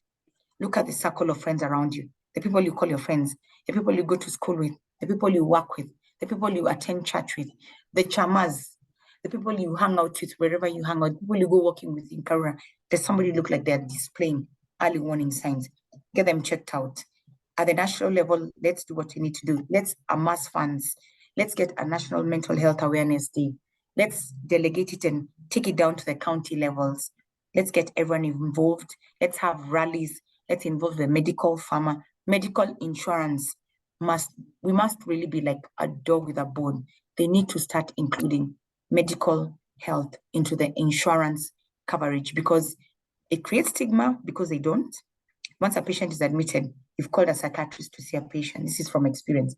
The medical insurance companies are wondering, is this a psychiatric disorder? Alcohol and substance addiction is not covered by medical insurance. Alcohol and substance addiction is a disease in its own right. Something happens to the neuroreceptors in the brain. There's a level you reach where you can actually control yourself and cut out your alcohol, identify what are the factors leading. Is it peer pressure? Is it your work? Is it your relationship? What's going on? And you're able to cut back. There's a level where you get to where the neuroreceptors in the brain become altered and you can no longer control the amount of alcohol you consume, the drug and substance abuses that you take in. And it now becomes a disease and it gets a life of its own and it starts to drive you. So these are conditions that also need to be covered. These are conditions that need to be destigmatized. I think, Mary, my second question was, how can neurology insights contribute to shaping policy decisions regarding, I think I've covered a lot about that. And neurological disorders, we have a lot of hormones in our brain, serotonin, dopamine, which are hormones that drive you, make you wake up, get out of bed, go to work, have an organized day, make you know that from here, I need to go to work, I need to exercise, I need to interact with my friend. When that axis is destroyed for whatever reason, because of a neurological condition, or because of peer pressure, because of drug and substance abuse, because of all these conditions you're talking about, something changes in your brain and you no longer can cope. So awareness, get anybody who looks like they are suffering from a mental health disorder, help. Get them to a specialist that's nearest to you. We also have church-based counselors. We have peer counselors. We have youth counselors. Let's make use of all these resources. And then bodies need to work together, training programs, healthcare professionals. We need to train psychologists. We need to have training for the youth. Basically, that's what I feel I would contribute positively to this discussion. Thank you. And then in the media, we also get people like Reverend Lee, who have lived life through stigma, through suicidal ideations, through drug and substance abuse, and who now feel that they're strong enough and can champion these rights, because mental health is a basic human right. If they're able to come onto our TV stations, they're able to come onto our radio stations, they're able to start forums that young people, old people can actually follow on social media networks, then that's another way that we can lobby and get a lot of people and get all of us on the same page. Well, thank you.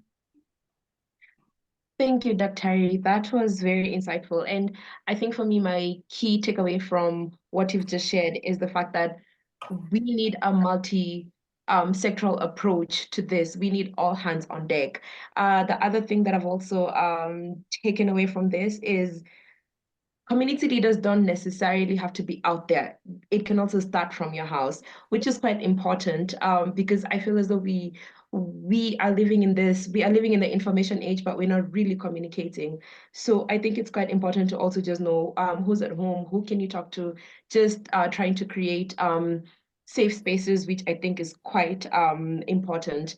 Thank you so much for your insights. I'd like to jump to Willis, just picking up from what Dr. Sylvia has shared.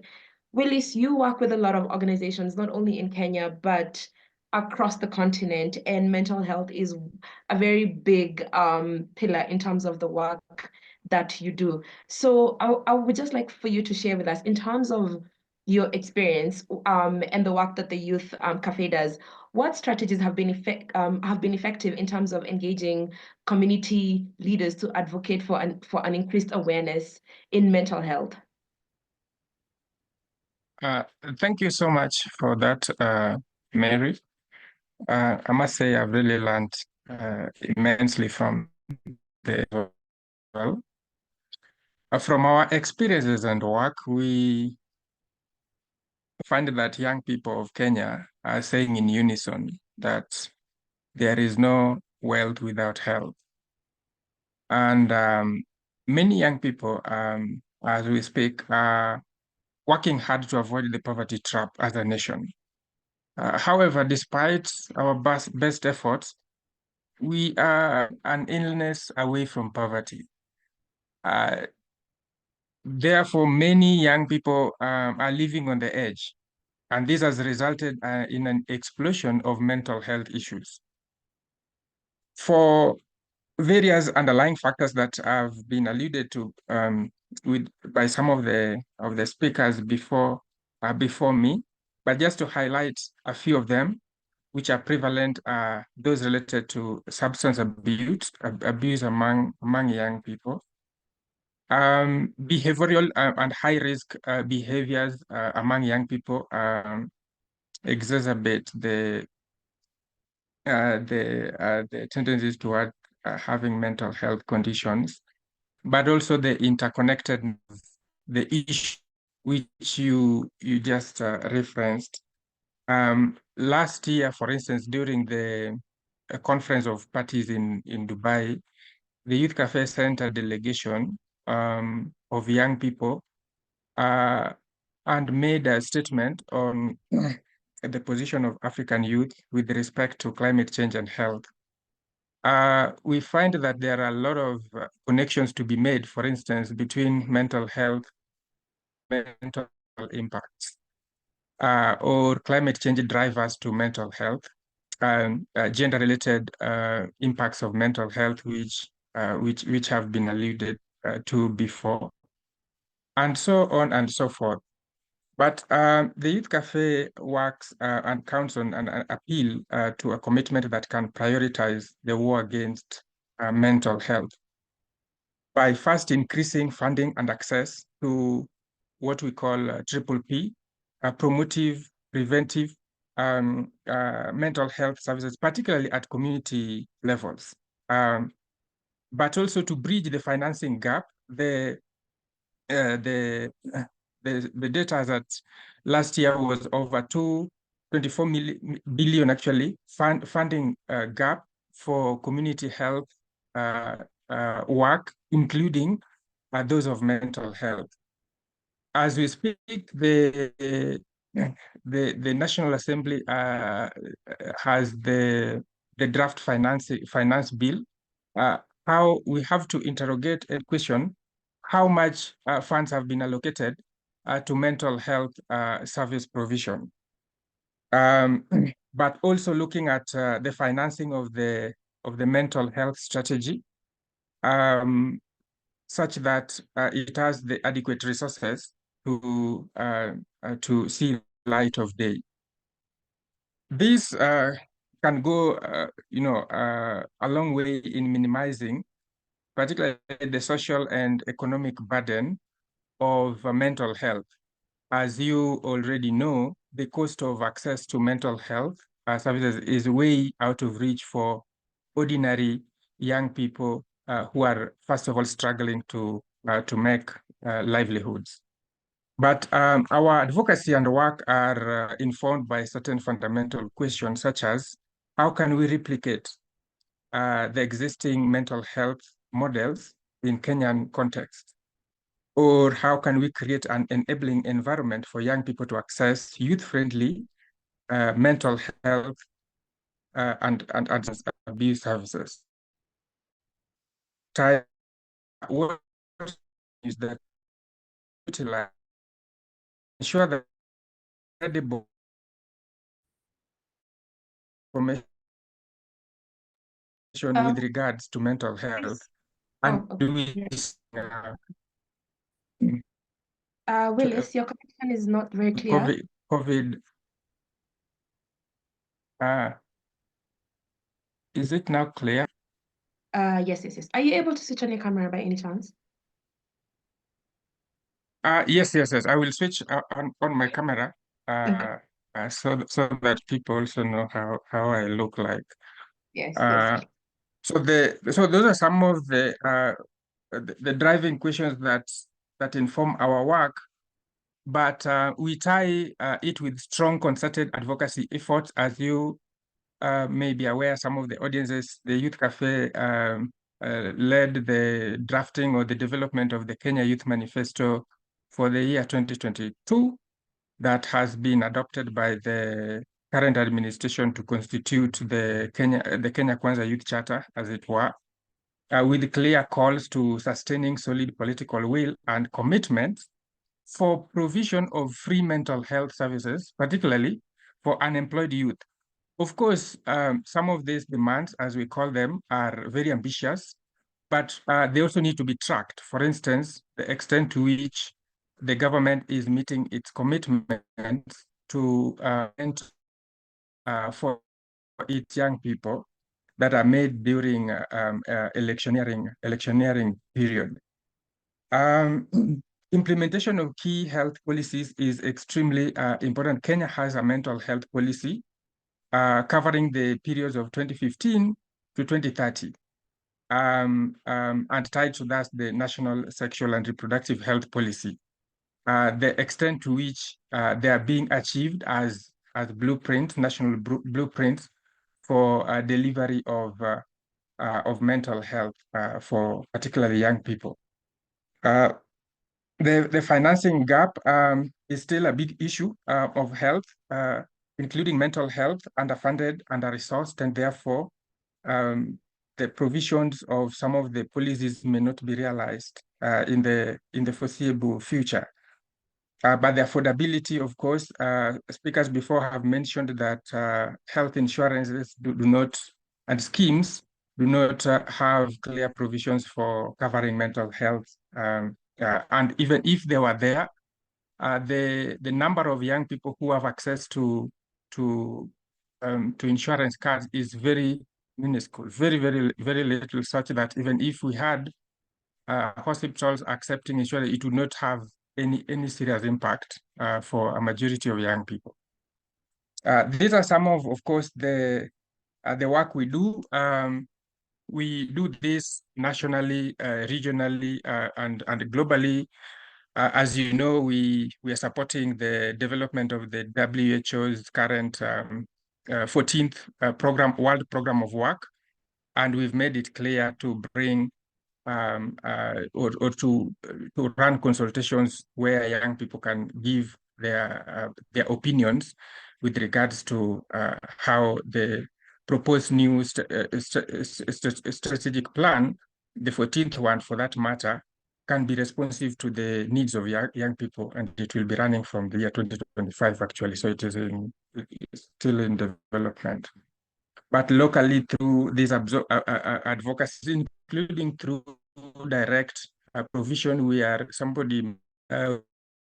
have curriculum approved by KCID, Kenya Institute of Curriculum Development, that is currently being delivered in high schools, and we have hubs in counties like Murang'a that works with schools to deliver mental health education program for 13 schools in Murang'a, for example.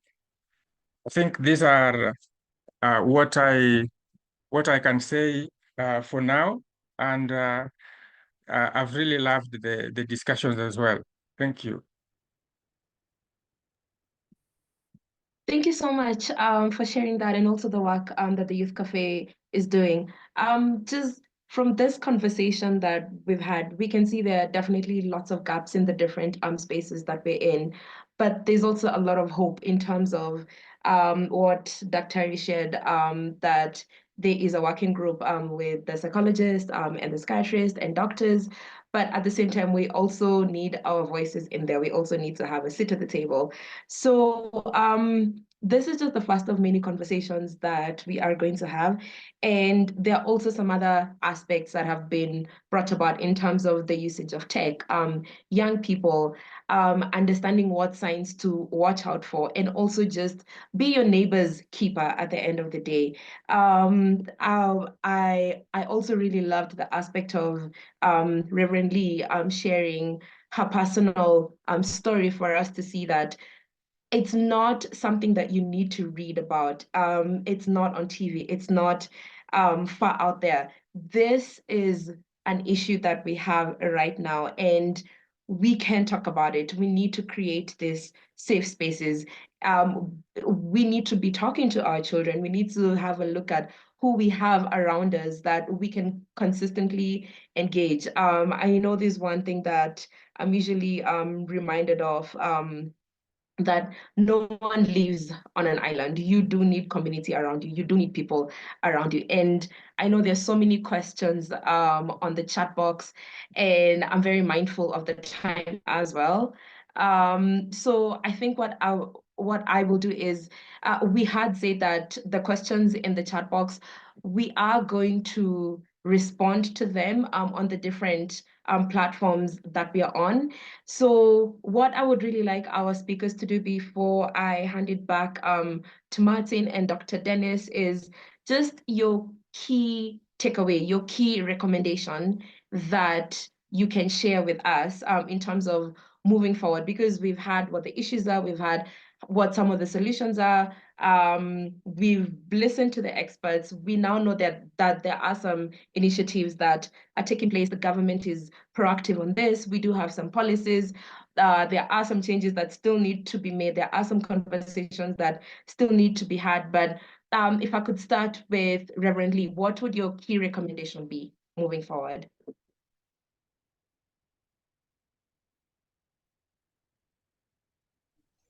Hello, please ask that again. Oh, my question to you is, what would be your key recommendation moving forward, listening to the conversation that we've had today? I feel like what Dr. Sylvia has said is everything, that it's not a one-man job. We all need to come together and work together. And I also feel like we cannot ignore the role of every player. You know, the church is playing, every religious institution is playing its part. The counselors are playing their part. The doctors are playing, everybody is playing their part. And I feel like we need to be comfortable with us playing with every player and keep involving each other. The second thing is, I feel like one of the things that sort of saved my life is how much people spoke life into me. So we cannot approach this from a defeatist place. We have to be confident that we will keep winning these battles against mental health challenges. We have to be confident about it. And I believe that we've made much progress, and we're going to keep making that much more progress. Thank you. Winfred? Thank you, Mary. I would reiterate that we need to collaborate, especially in advocacy, on investment and develop or strengthen existing support systems that we have. Yes. Thank you so much for your insights. Shazma? I think mine would still be to reinforce on pausing. Remember to take a minute and pause and be mindful. And also that does not include gadget time. Pausing is not being on a gadget. Pausing is stopping everything and taking that deep breath and being mindful of what's happening around you and checking in on each other. Thank you. Absolutely. I feel like that one applies to me a lot, especially on the gadget bit. Dr. Sylvia? Yes, Mary. What would be your key recommendation moving forward? Just listening to the conversation. I think what Reverend Lee said is that we need to work together. We are as strong as our weakest link. So I think we need to have collaborations right from down. Everyone is important in this because 50 million Kenyans are many, and the workforce. We are few laborers, the vineyard is huge. So the workforce is limited, but we really need to recruit, we need to mentor, and we need to involve the youth so they feel that this is their journey too, that we're not just looking at them from the outside, that they are part of us and we are working together. And we need to send them out as advocates. We need to send them out as people who are reaching out to their fellow youth, because I think the older generation, we didn't have as much mental health issues as there are right now. Right now is because there's more stress, both on the home front, broken relationships, children are growing up in broken families. There's much more access to drugs and substances, alcohol. The economic situation doesn't make things better. Life has become much more expensive. Poverty is on the rise.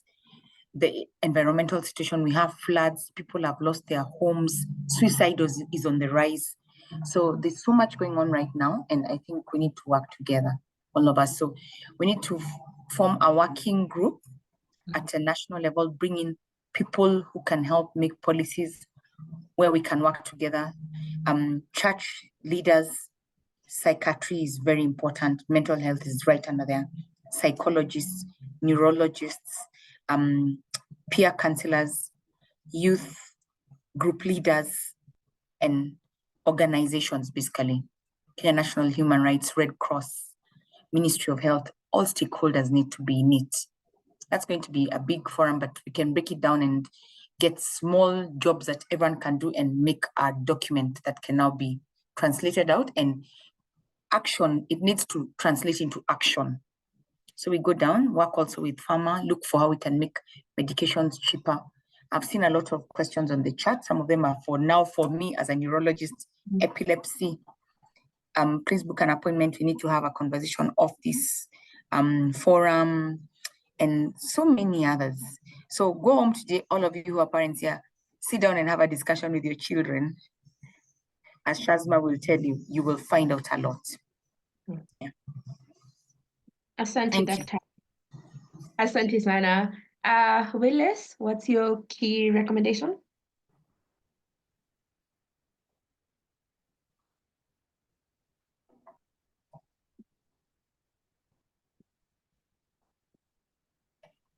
Willis, are you still here with us?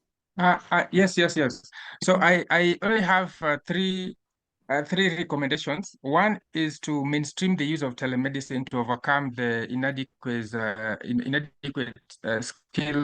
skilled professionals within mental health service provision, to support in providing affordable mental health services. And we have piloted this, where at the height of COVID, we worked with psychologists from University of Sussex who offered free mental health program for youth drawn from 5 countries where we worked in at that time.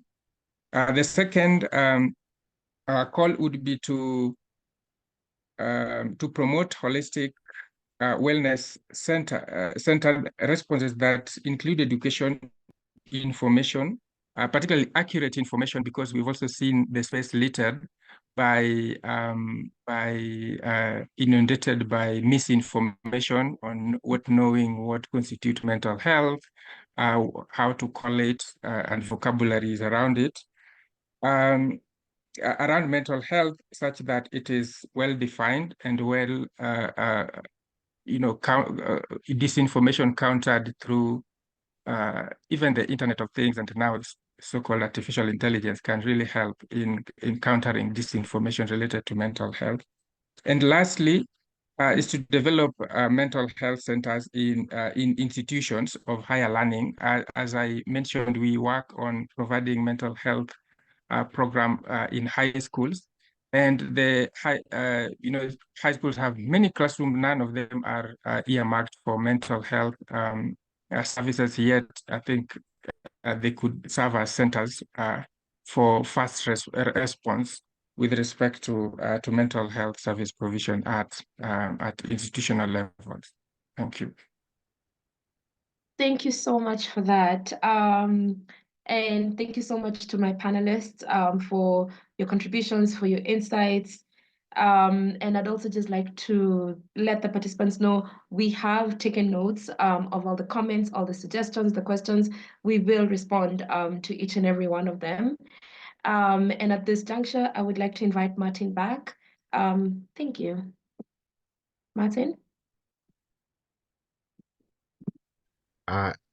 Thank you very much, all the panelists, for that very insightful discussion.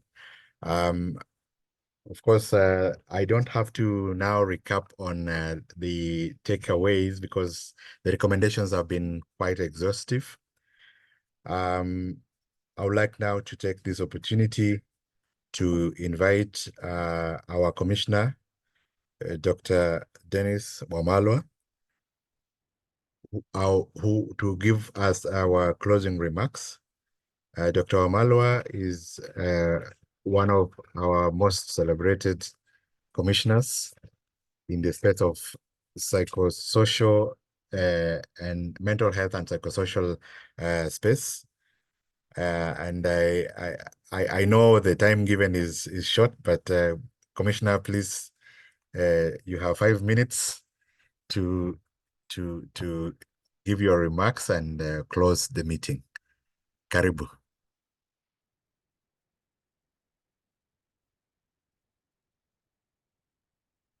Dr. Wamalwa.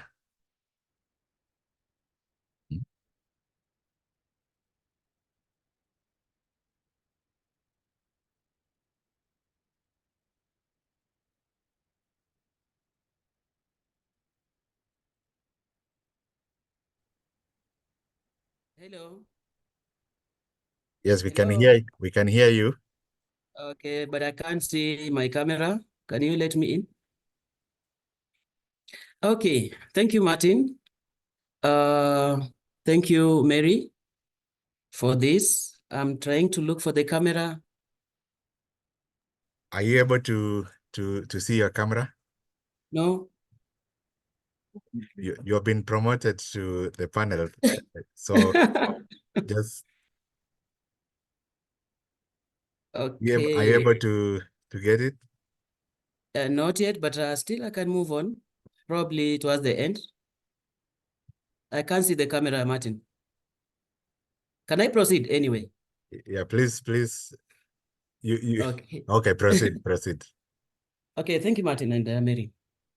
Ladies and gentlemen, esteemed guests and distinguished speakers, as our webinar draws to a close, I want to express my heartfelt gratitude to each one of you for your active participation and invaluable contributions.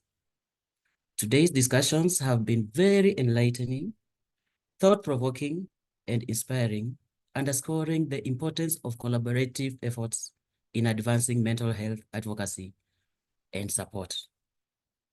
I would like to extend my special thanks to our keynote speaker, Professor Mariam Mutoki, my colleague, for her enlightening address and profound wisdom. Your expertise and passion have enriched our discussions and inspired us to strive for greater heights in our endeavors. I also want to express my gratitude to our esteemed panelists, Shazma, Reverend Lee, Ms. Winfred, Dr. Sylvia, Mr. Ayub, and Mr. Onyango for sharing your insights and expertise. Our diverse perspectives have added depth of richness to our conversations, and your commitment to mental health advocacy is truly commendable. Furthermore, I'm grateful for the partnership and collaboration of our esteemed partners in the civil society space, including Nuru Trust Network, Imana Initiative, Shalom Center for Counseling and Development, and Chitenge Youth Initiative. Your dedication to mental health advocacy and support is invaluable, and I look forward to our continued collaboration in the future. As we conclude, let us carry forward the spirit of collaboration, empathy, and resilience that defines our collective efforts in the realm of mental health. Together, we can create a world where mental health well-being is prioritized, stigma is eradicated, and support is accessible to all who need it. Before we part ways, I am excited to announce that we will be preparing a policy brief based on the insights and discussion from today's webinar. This brief will be disseminated to all participants, providing a valuable resource for further action and advocacy in the field of mental health. Additionally, let us pledge to truly form a network beyond this talk, where we can continue to exchange ideas, collaborate on initiatives,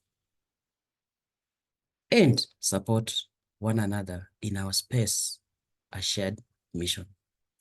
Together, we can make a meaningful difference in the lives of individuals and communities affected by mental health challenges, as has been discussed. Thank you once again for your participation and dedication to this important cause. Let's continue to work together towards a brighter, healthier future for all. Goodbye for now, stay well, and God bless. Back to Martin. Thank you very much, Dr. Wamalwa. I wish to now request participants to leave at their own pleasure, but to announce that our participants were 63. Okay. That was a very good number, and we hope to continue with the same spirit. Thank you, and God bless you.